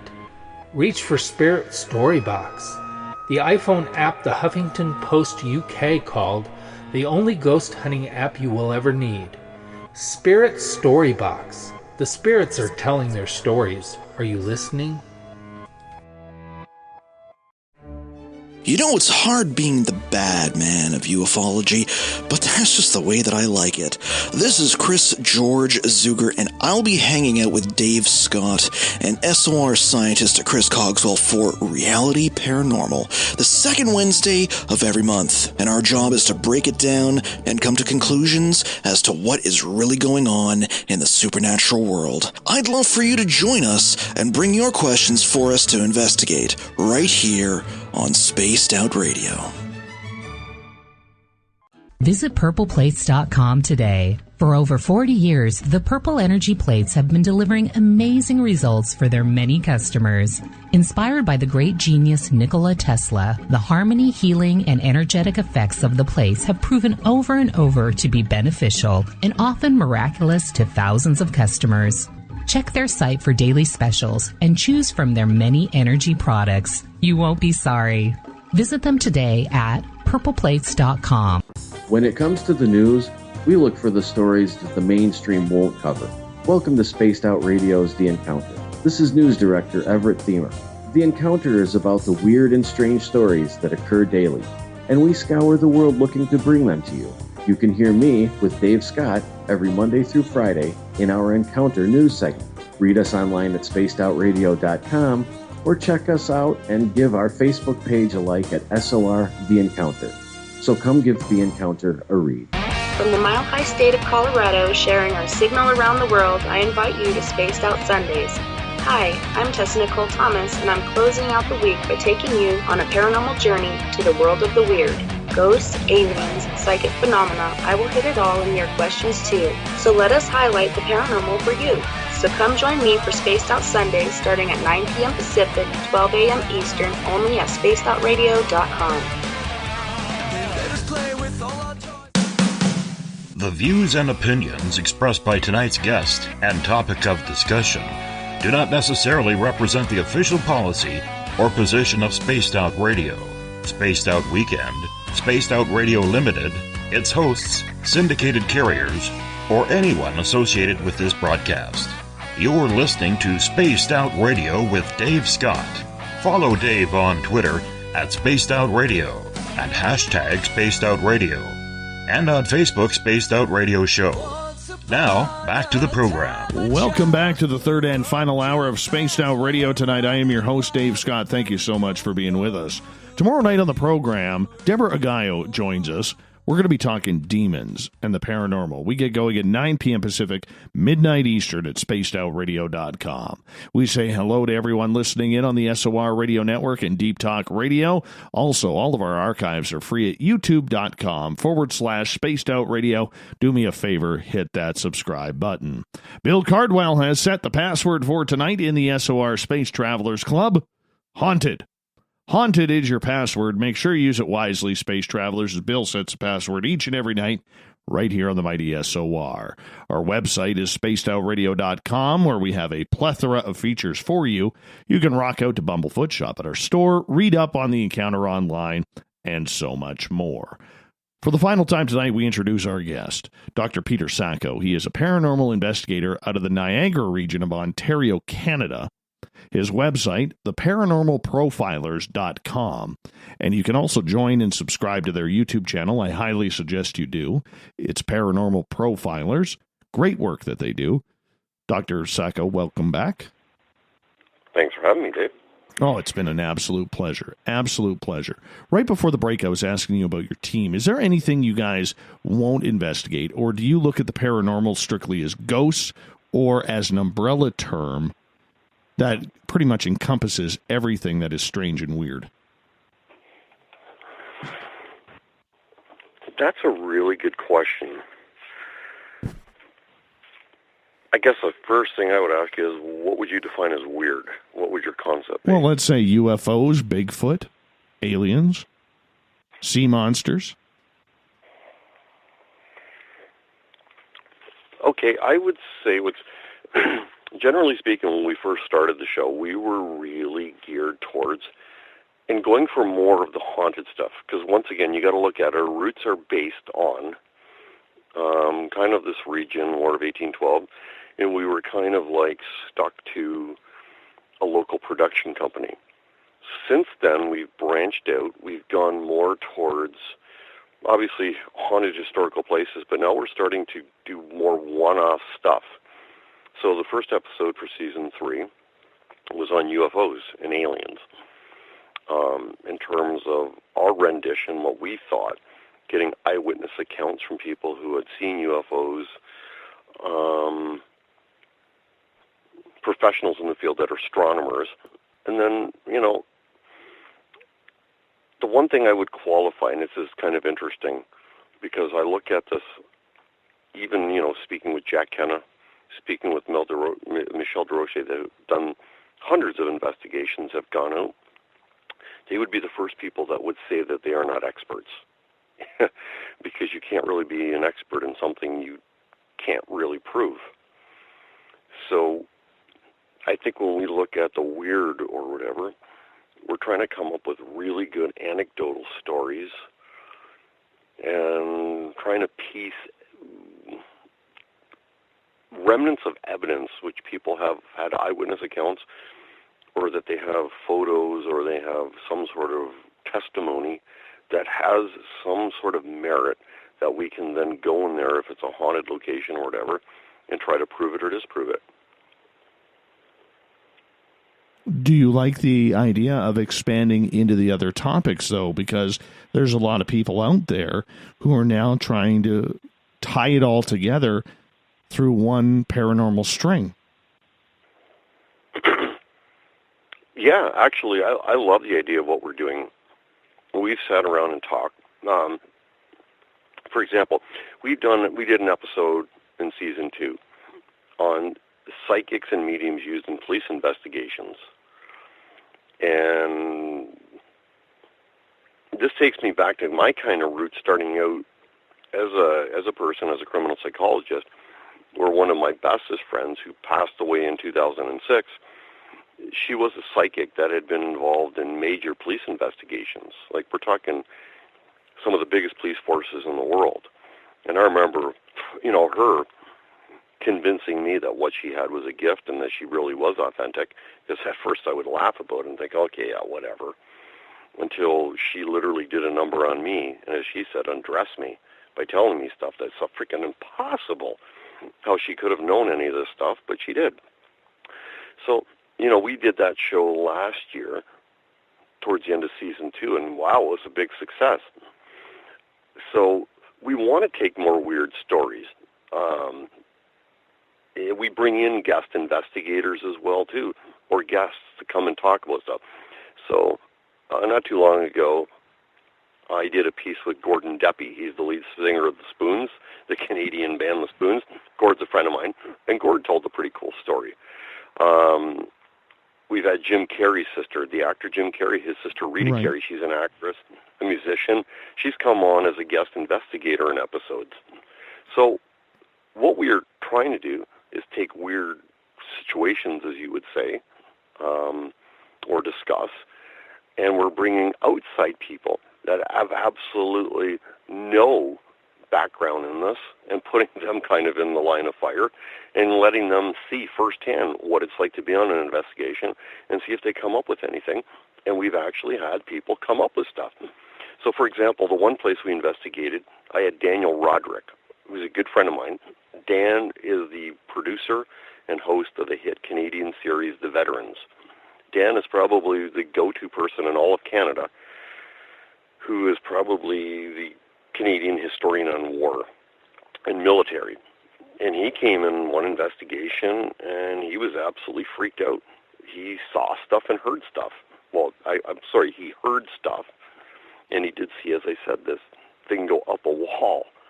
And he said, wow, like, this was not what I bargained for. He goes, I thought, it would be something like Bill Murray and Harold Ramis on Ghostbusters, not like this sort of stuff. So I think that's where we're at now. We're evolving.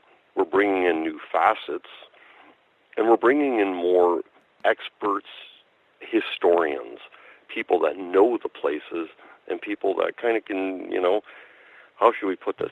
Where the general public knows stuff, these people may know more, and they can point us in directions where I can bring my ghost investigation crew and see if they can pick up something. Mm-hmm. No, I think that's great. I think that's absolutely great.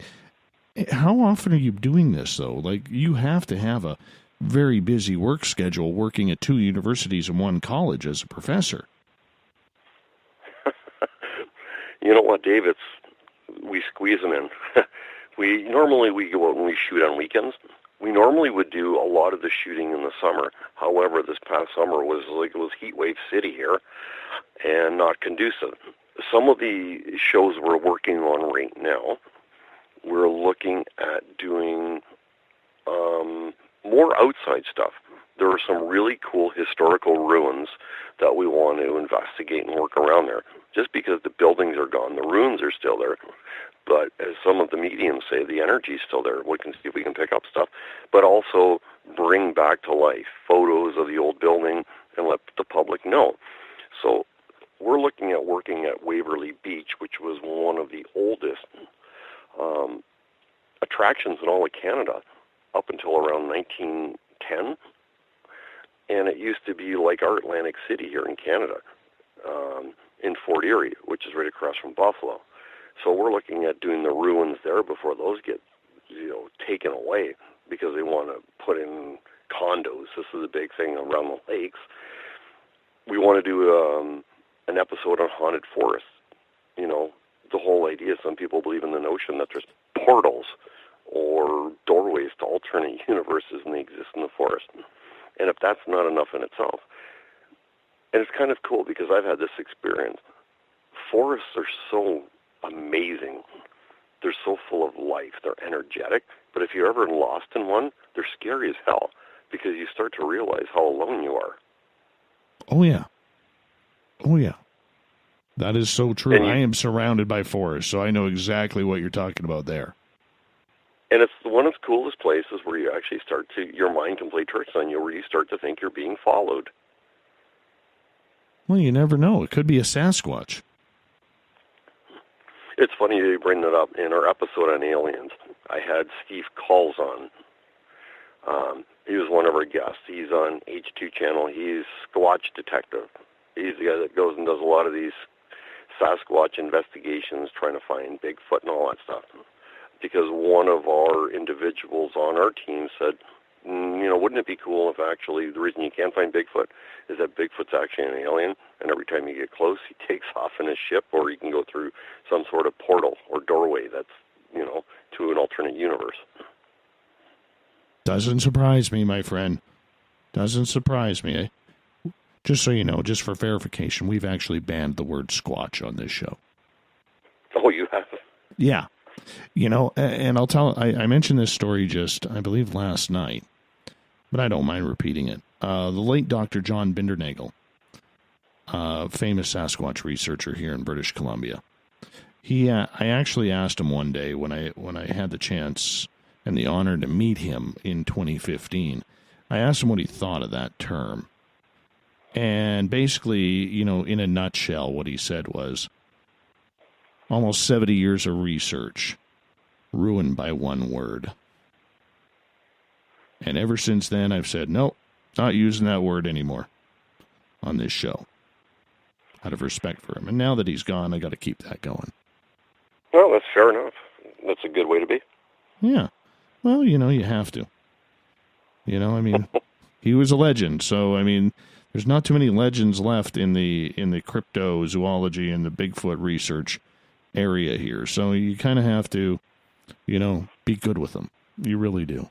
Let's get back to some of your stories here that you have on the paranormalprofilers.com website. What is the Screaming Tunnel all about? Oh, I'm glad you asked that. It's one of the cooler landmarks in all of Ontario. And some people would say it's actually, if you're going to really discuss haunted stuff or tales of the bizarre, it is really cool in terms of Canadian history because it is a landmark. The tunnel itself was built for farmers back in the early 1900s, and it went underneath the railway. So when Canadian Rail came through, this was easier for the farmers to bring their stuff through. The only problem is it would flood out or whatever, so eventually they stopped using it. Well, that tunnel has, one of the greatest legends, and it is legend. There's absolutely no weight or water to the actuality that it's real. Supposedly back at some point in the early 1900s, a girl died in the tunnel. She was either murdered by a pedophile, brought out there and killed, or brought out there by her father after the father found out that the mother was going to take her away and leave them. So he decided to punish his ex-wife, or his ex-wife-to-be, by taking his daughter out there and killing her. Or C was that there was a fire at the farmhouse that was next to the tunnel. The family perished. The girl got out, ran into the tunnel, and died in there. So the legend now is that if you go into that tunnel at midnight and you light a match or you light a candle, it'll go out and you'll hear the scream of a ghost, which is the little girl that died in there. Well, we put together the research. You look at it, and at the time we were looking at that and doing the episode, it was around 2012. Once again, you've got at least, 115 years of research to go through to look at. The tunnel's only been around that long. There's absolutely no murder reports, news of anything ever in the Canadian Archives, Niagara Region Archives, that anybody was ever murdered or killed in there. So instantly you throw it out there, there's no such thing that, there's the ghost of the girl caused in there by any of those stories.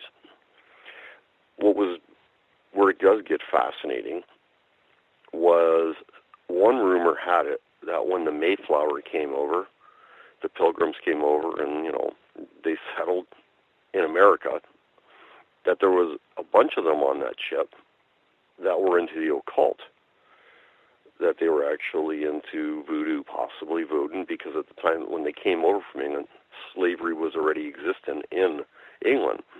So some of the people always believed that were already,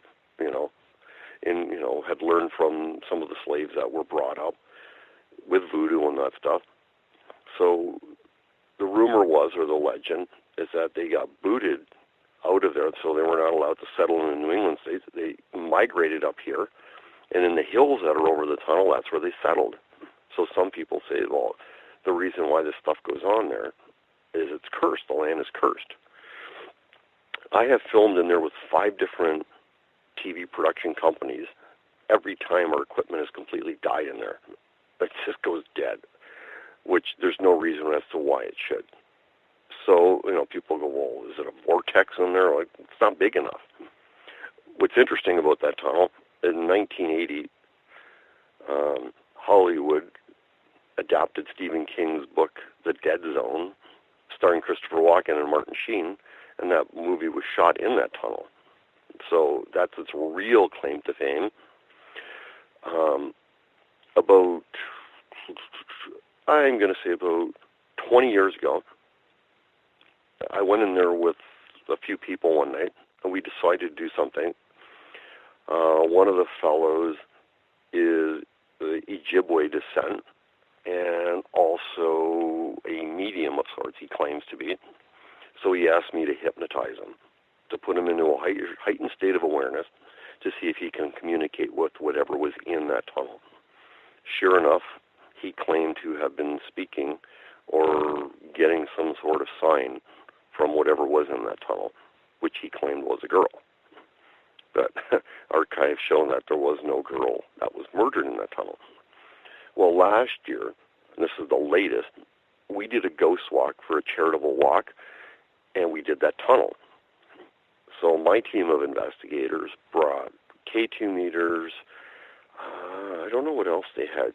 They might have had a digital thermometer or whatever, but Susan Carter definitely picked up something in there, and she says there was something following them around for a period of time in that tunnel, and then it disappeared when we got out towards the front of it.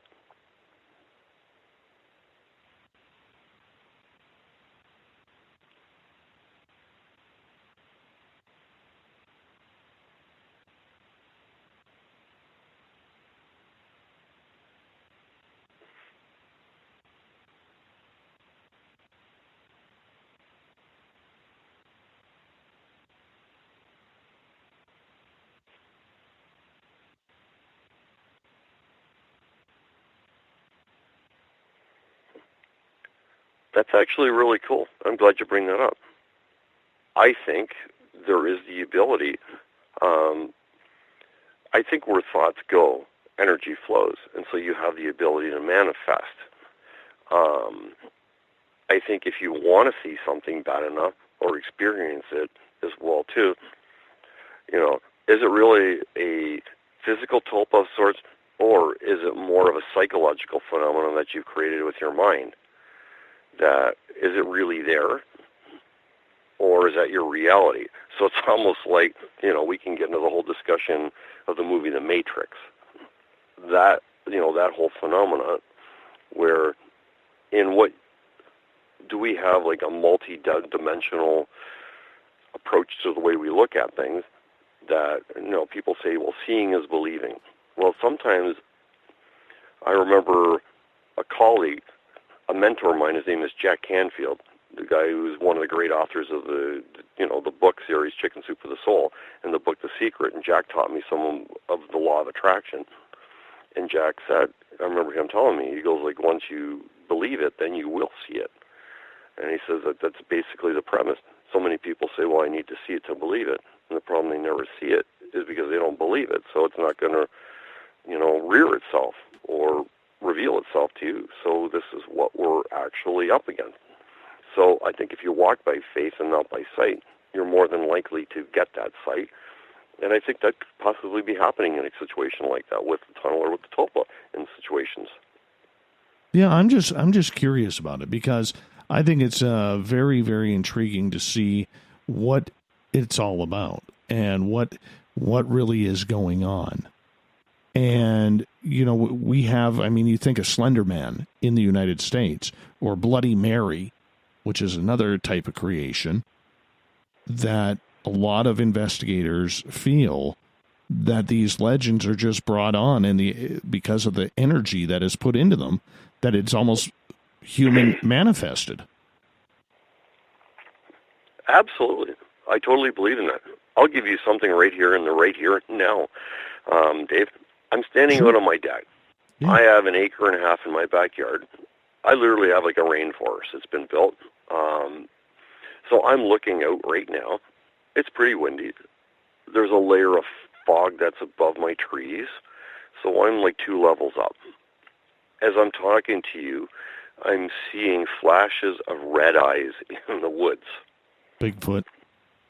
Okay. And I know exactly what I wish they were Bigfoot. That'd be cool. In fact, I know what it is because I've caught the little buggers on my lower deck by my hot tub some night.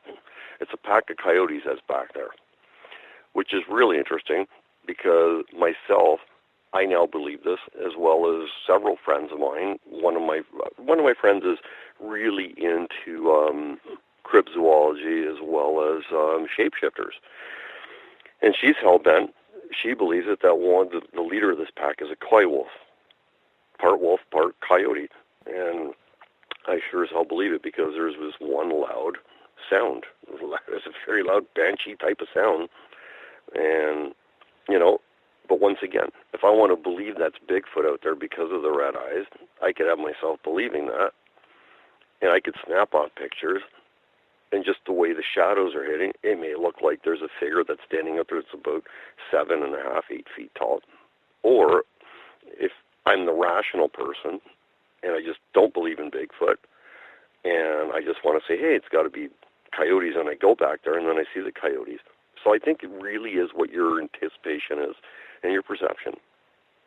Oh, come on. Let's have some fun here. It's always Bigfoot, my friend. It's always Bigfoot or aliens.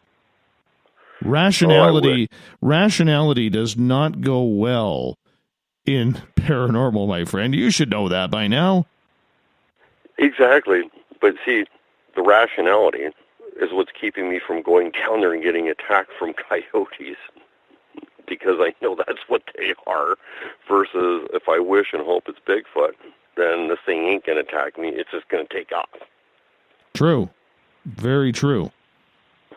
But the main thing is Bigfoot makes so much better story. I'm not going to lie.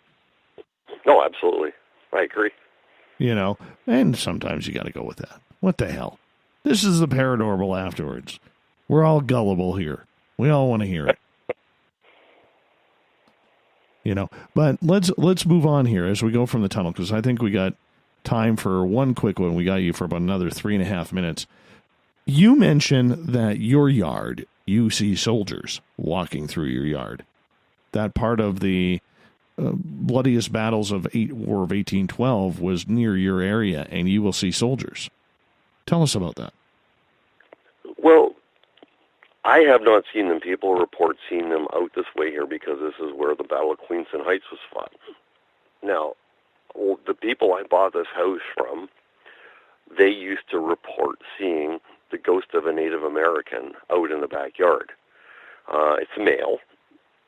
They've seen him forever and a day. They said he's not threatening. Since I have lived here, I have not seen it. When I purchased this house, I had, and I haven't been in this house very long, I had my psychics, my mediums. I said, I'm having an open house here, and I said, hey, come on over. I'm just kind of curious to see what you pick up. And they all said, wow, your house has just perfect energy. And Pete, if you're thinking there's a dead body in there, don't worry, no ghost, no nothing. One of them was picking up that there is this presence out in the backyard of a Native American, possibly. We are doing an episode on my TV, or on our season this year, of my backyard. And nice. We already had a walkthrough, and Jack went through there. And this is what is really fun for any Americans listening, and the whole thing to Gettysburg, is that Jack had just come from a ghost investigation in Gettysburg, and him and Michelle DeRoche are walking around my backyard. Michelle is using an Ovilus, Jack is using a K2 meter, and they're trying to pick up something. All of a sudden, they get something.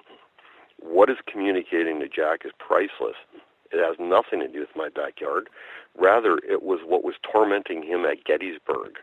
It was a malevolent spirit of some sorts that started in my backyard to torment Jack. And Jack knew exactly what it was, and the thing was saying the exact same thing it was to him at Gettysburg just a couple weeks prior.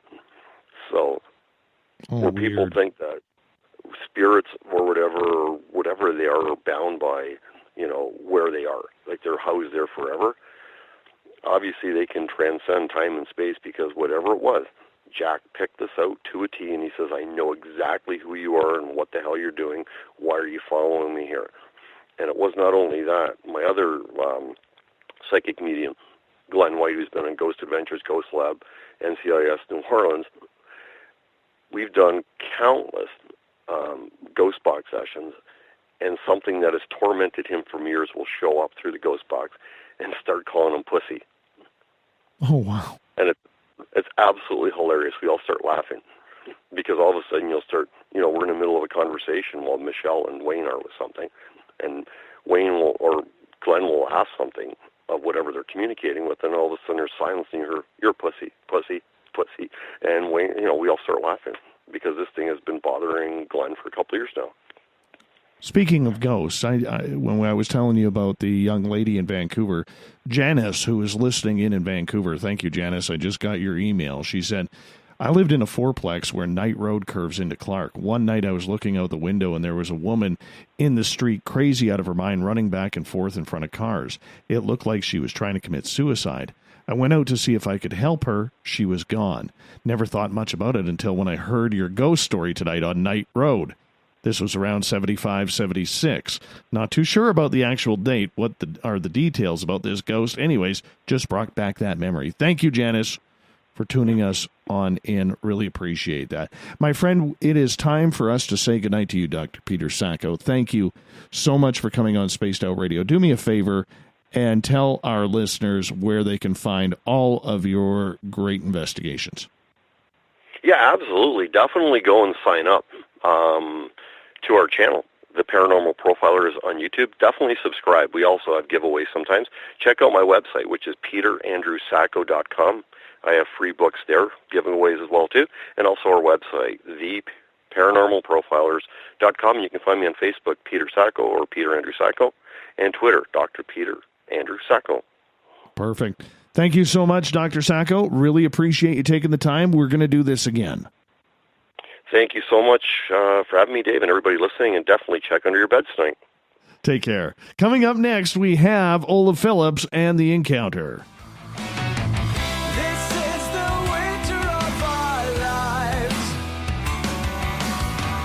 We come to play the final scene.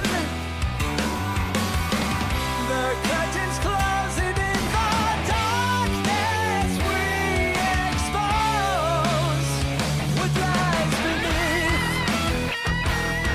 It is time once again to go over The Encounter, where we deal with the weird, the strange, the WTF.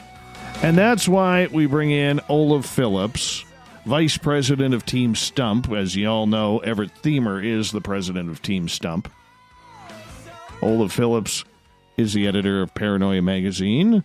Mr. Phillips, always a good night to have you on the radio. Yes, I'm happy to be here. Always, man. What have you been up to? How was your day? I was busy. Very, very busy. I know that feeling. Know that feeling. I was out in the wilderness today. I was chopping down trees. I was feeling manly. No, I did not wear any plaid. I know. People are going to be disappointed with that, but I did not wear any plaid today. I am very disappointed. Well, I mean... I wear plaid every day. Well, that's not a joke, by the way. I really do. I wear plaid almost every day. You're a plaid kind of guy. See, I am a plaid kind of guy. I like plaid. I do. But it's the whole Canadian shtick. I got the beard. I got everything else that I need. I just don't have a recklessly plaid shirt that I could use for chopping wood. I just don't have that. But do you have a Canadian maple leaf tattoo?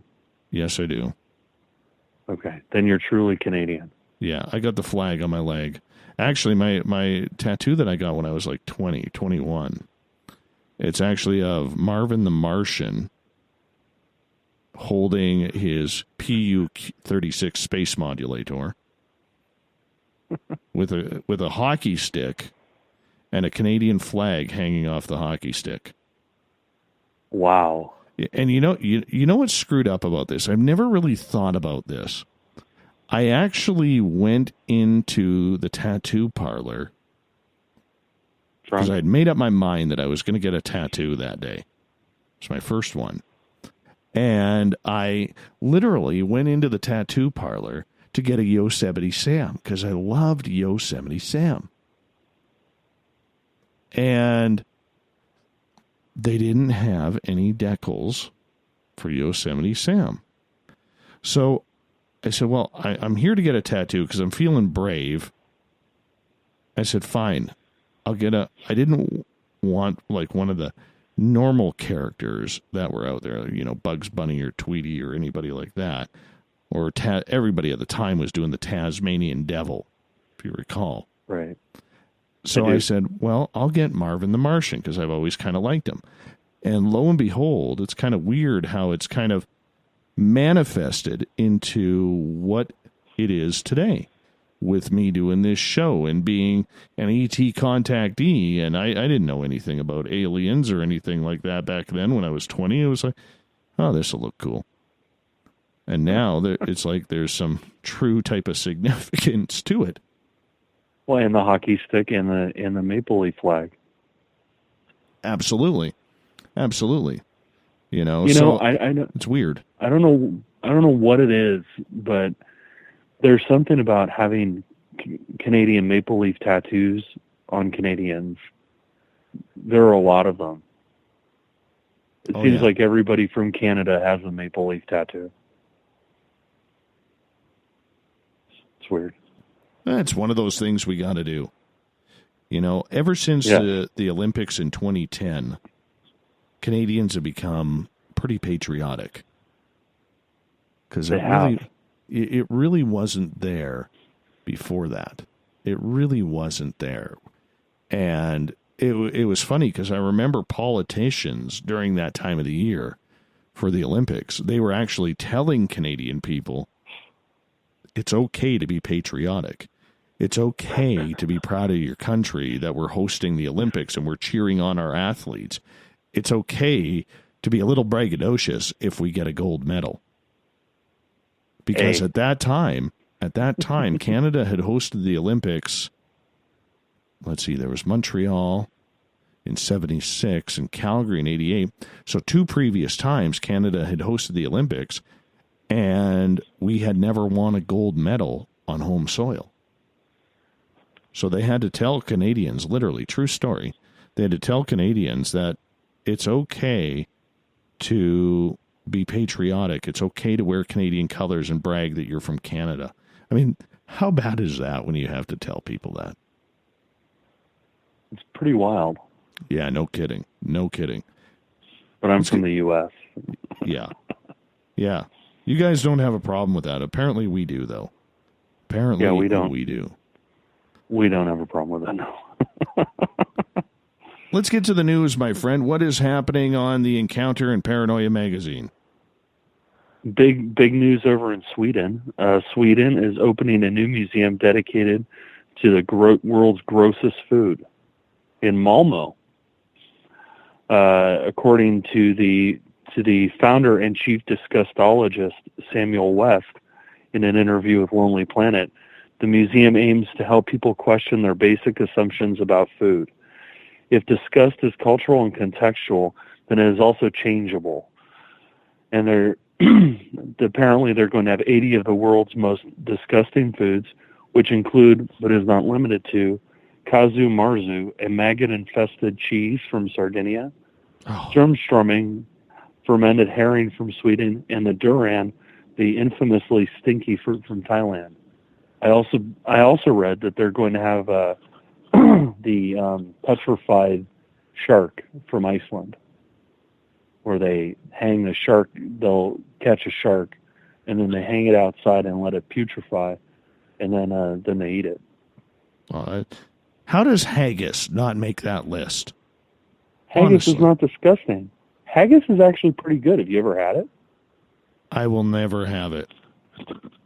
I had haggis in Scotland. It was actually quite good.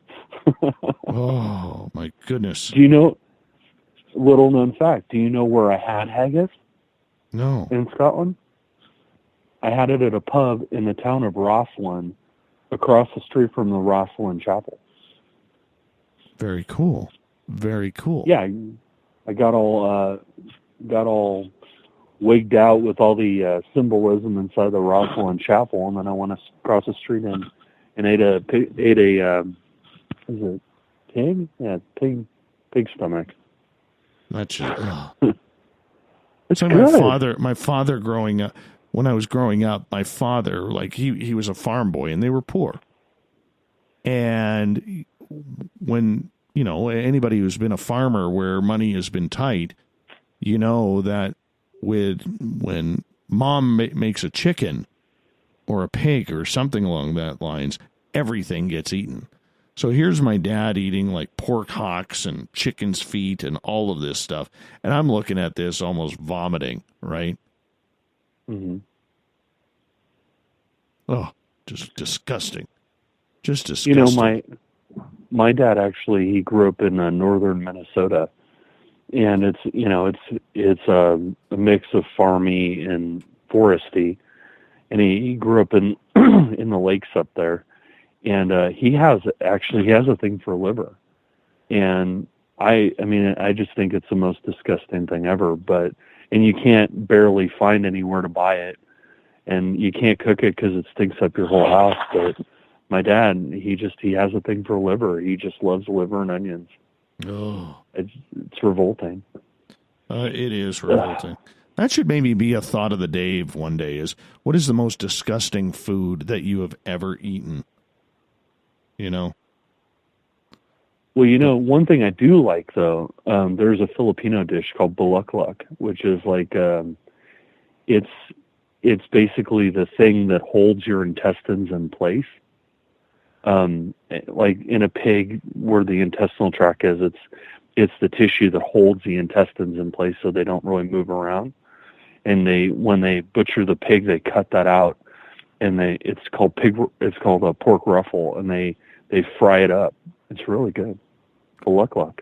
I am never going for dinner with you.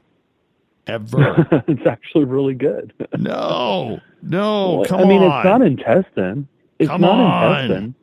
It's the stuff that holds the intestine. That's still disgusting, man. Come on. It's not. Bulaklak. You are making me just give me the heebie-jeebies right now. Well, the worst one that I've ever seen is my co-parent is Filipino, and I saw balut, and balut's like a fertilized duck egg. So when you open it up, you know, there's a half a duck in there. That I couldn't eat. I was like, no. I'm not eating balut. Not this kid, man. Not this kid. Not doing it. No. Not doing it whatsoever. That's just hideous. Just hideous. Oh. All right. We better keep moving. All right. Story number 2, my friend. Okay, from the Travel Channel, given what you're talking about tonight and the general time of the year, the top 10 most haunted places in the world. Number 10, the Moundsville Penitentiary, which is housed over 1,000 criminals. Many men were hanged and killed in the electric chair, and while others were murdered by prisoners. The prison closed in 1995, but according to some, the tortured spirits still roam the halls. Number 9, Trans-Allegheny Lunatic Asylum. Anybody who's watched any ghost shows knows that one. It's very, very, very haunted. The Visalia Axe Murder House.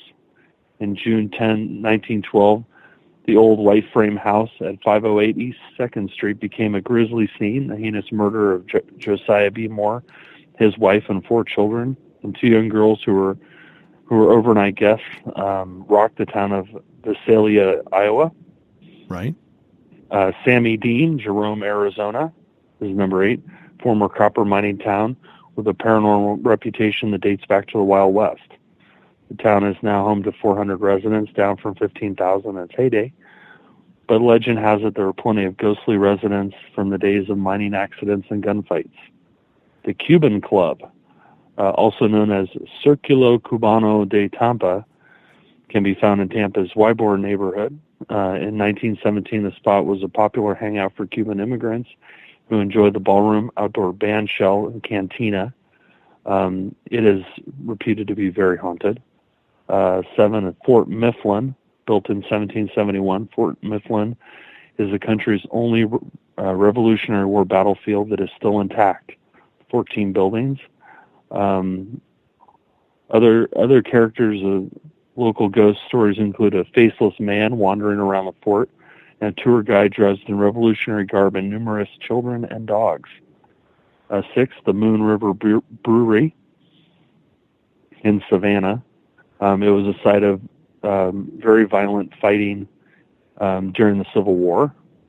The Sultan's Palace in the French Quarter of New Orleans, and it was known to be an opium den and a house of torture. Ooh. The Callisu Courthouse in the small town of Lake Charles.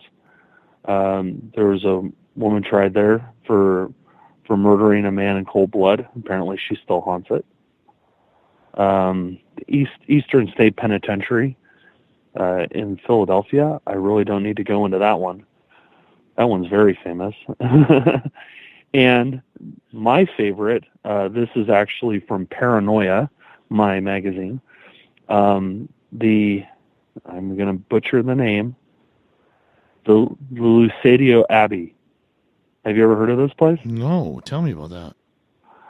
Okay, so it was founded in, I guess it would be founded in like 1670. Right. But starting in about 1684, well, it was a Cistercian monastery. And it started at some point, you can read the article for the details, but at some point the Cistercian monks turned and stopped being part of the Catholic Church, and they started to have satanic and demonic rituals inside the abbey, and they would fake it when people would come from like Rome or wherever to check on them. They would put all their stuff out of sight and pretend to be normal Cistercian monks. And when they would leave, they would move all that stuff away and then go back to worshiping the darker side, shall we say. And it was actually became a major problem. There were large numbers of disappearances in the area. And eventually, I believe it was Pope Pius, I forget which pope it was, I think it was Pius, actually shut down the monastery because they considered it to be severely desecrated, and it was never reopened. And I think for a period of 12 years, the locals were actually banned from setting foot on the property itself. No kidding. Yeah, it's a bad place. I've never been there. And where is this located? This is in Italy. Oh, wow. I've never been there, but I'd like to go someday. But I've seen various documentaries where they went through this place, and just about every documentary I've ever seen, really weird and bad things happen. Oh, like bookshelves falling over, filming doors opening and closing, bookshelves falling over, mists, all kinds of really bad things. Oh my. So in my mind, a desecrated abbey is probably about as bad as it gets. So I think that's number one. Yeah, totally, right? Totally. Yeah. That's just eerie. Just eerie. Although since you are a Canadian, there is I forget the name of it, but there is I think it's the Grand Hotel in Banff. Yes. Yes, apparently it's severely haunted as well. You will actually going in there have a bellboy who will come take your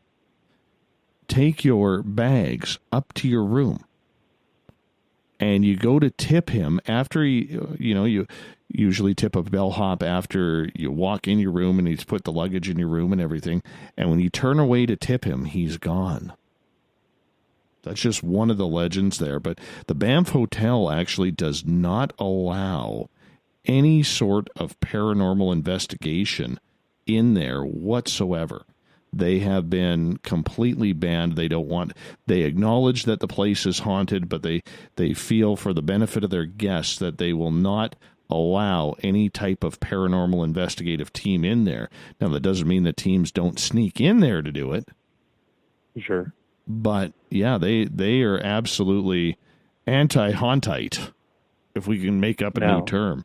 Anti-hauntite. Now, you know what we have here where I live? I live in the shadow of Mount Diablo, the mountain of the devil. Yeah. Yeah. On the far side, I live on the western side, but on the eastern side, there's a road that goes around the very edge of the mountain. Okay. Mm-hmm. And it's a full-blown mountain. It's kind of weird. The topology here is kind of strange. You know, I live in like a valley, and the entire area is dominated by this massive mountain. I'm looking at it as we speak. And along the back side, we consider it to be the backside of Mount Diablo, there's a road. And on many occasions, people have been speeding, driving recklessly. In a couple of cases, people who probably would have gotten a DUI have been pulled over by a phantom police car. And basically what they describe is that they're driving along, and they'll see an old school like Crown Victoria, like a 1980s, 1970s Crown Victoria police car, right? That kind of, you know, the kind of car you saw in Chips. And the lights come on, no siren. The lights come on, they pull over. They see the police car behind them with the lights going, okay? And they sit there panicking. And they're fishing around for their driver's license and their registration, proof of insurance, all that fun stuff that you have to give when you're getting pulled over. And they wait, and nobody comes to the door. And they wait, and they roll down the window. Nobody comes to the door. They look out. They see the police car. Nobody comes to the door. Eventually, the police car pulls out from behind them with the lights still on, pulls out behind them and drives up next to their car. They look over in the police car, and nobody's driving it.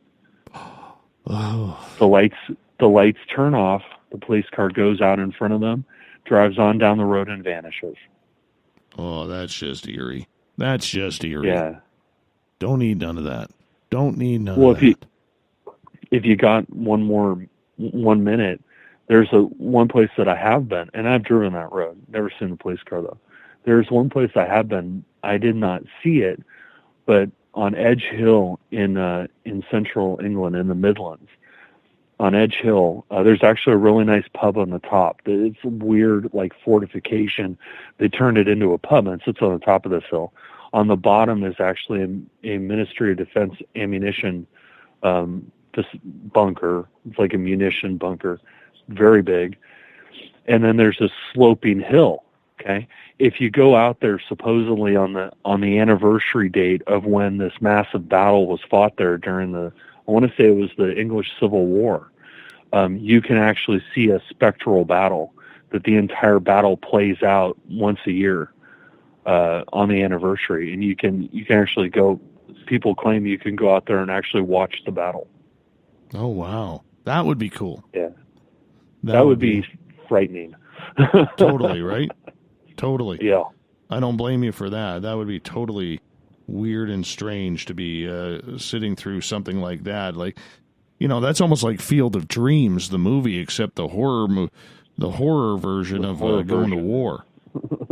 You know, oh, yeah. Honestly. All the sounds, you know, the yelling and the screaming and everything with a battle, you're sitting there just watching it occur translucently in front of you. I think that'd be pretty wild. Yeah, there's nothing you can do. You can't help them. No. You can't join the fight. My goodness. No. My goodness, that's just weird. Very weird. Let's get to the thought of the day, shall we? Let's go. Let's do this thing. Let's do it right. The first time.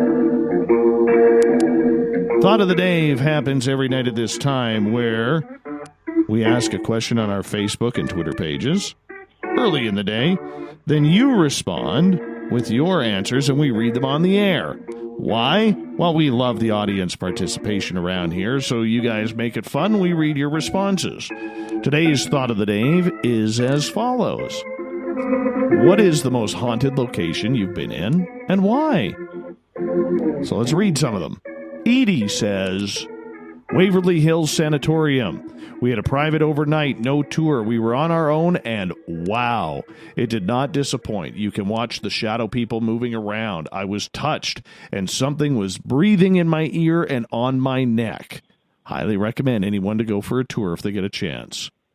The Ukrainian watermelon, little Ronnie Moniuk in the middle of Saskatchewan. If you're anywhere in North America, just wave. He will see you, and you will see him. He says, "My mind, Dave, my mind." Captain Shirk, besides where I am right now, an old cottage I lived in Fir Crest, Washington. At night, one could hear definite heavy footsteps pacing upstairs in the attic. Whatever it was didn't like me. I was seriously burned there. Had a large rock kicked out from a lawnmower crash through a window, missing my head by inches, and emergency surgery. I hated that mean thing. Robin states University Heights. I psychically heard 4 loud banging on the air duct close to me when I asked the question, how many of you here are in the fan room? Chris, my work office, we had an energy vamp, and I saw the actual events of it draining on an empathic employee of mine. Roman, America. Way to be specific. Serena, Rome, like the entire city. Now, she Rome, Italy, or Rome, New York? I don't know. She wasn't specific. Robert, I would say the dead woods phenomenon that is very common. Don, Waverly Hills. Joanne, USS Hornet aircraft carrier. Lots of ghosts. That's a bad there. one. That's a bad one, yeah. Okay, so for the Canadian in me who doesn't know, why is that a bad one? Well, so the Hornet was in World War II, and it suffered really bad damage. Right. And so, but just the fact that it was in combat, generally things that are in combat tend to be very haunted. But there are a lot of sightings there, and especially there's one room that was like a pilot's briefing room. You can actually see pilots walking in and out of the room. You hear clangs even when you take the tours during daylight. You sense, you can feel it. You still see stuff, in the guts of it. I mean, it's just a weird ship. Weird. Very weird. Yeah, it's a weird ship. Let's continue on here. Where are we? There we are. Tessa, besides my house, I would say as far as numbers of ghosts in one location, Prairie Grove Battlefield. Never heard of it. Maybe that's a Canadian in me coming out again. I don't know. All right. Sylvia. It was in New Jersey. I was invited to visit a friend's friend. The house was a historic house that I had always wanted to visit. It was actually my first psychic experience. Aw, isn't that cute? When we got into the house, you entered a small hall where you had to sign in. While waiting my turn, I kept feeling something behind me tugging at me. When I looked, nothing was there. I ignored it as we walked into the living room where everyone was. I sat across from the person who was staying at the house. We were like in a circle. I could sense 2 dogs jumping around in the middle of the room to get my attention. Finally, I asked the dude if he ever had a dog. He just looked at me puzzled and said, yes. I asked, were there 2? One big and one small. Now he was wide-eyed and looked stunned. He said, yes. I said, well, they are here right now jumping around the room. He freaked out. Very, very nice. Very nice story. Cousin Gary gets the last one. Gary in Edmonton. McMenamins Kennedy School, Portland, Oregon, elementary school built in 1915, now a restaurant, microbrewery, bar with lodging, each classroom renoed into 2 bedrooms. You have to go down the hallway to use the boys' and girls' washroom. Google it. It's freaky. Thanks, Cousin Gary. Nice mustache. Really appreciate it. Do me a favor. Tell everybody, Olaf, where they can find Paranoia Magazine. ParanoiaMagazine.com. Easy peasy. Wonderful. And you can get all your news at spacedoutradio.com by going to our news section for The Encounter. You can also check out our Facebook page, which is facebook.com/SOR The Encounter. Big thank you to Dr. Peter Sacco for coming on the show tonight talking about haunted Niagara Falls. Really appreciate him doing that. Tomorrow night on the program, we're going into demons. Deborah Gallo is going to join us from California. It's going to be a great show. We got Mr. Ron Bumblefoot THAL rocking in the background with Little Brother is Watching. Bumblefoot is the official music of Spaced Out Radio, rocking us in and out of every single show. Get your horns up for the guitar god himself.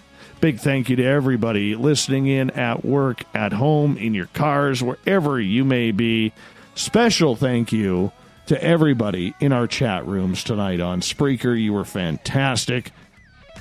The Veterans Club, the SOR Space Travelers, led by little Ronnie Moniak and his mandolin tonight. You can hear him playing with Bumblefoot in the background. You also have the boys and girls on Twitter at hashtag Spaced Out Radio. Your snark was fantastic. And, of course, Revolution Radio, thank you so much for tuning us in. Thanks for doing your part to make us bigger and better every single night. Because together, my friends, we own the night. I will talk to you in 21 hours from now. Mr. Bumblefoot, we need a favor. We need you to take us home. Good night, everyone. See you tomorrow.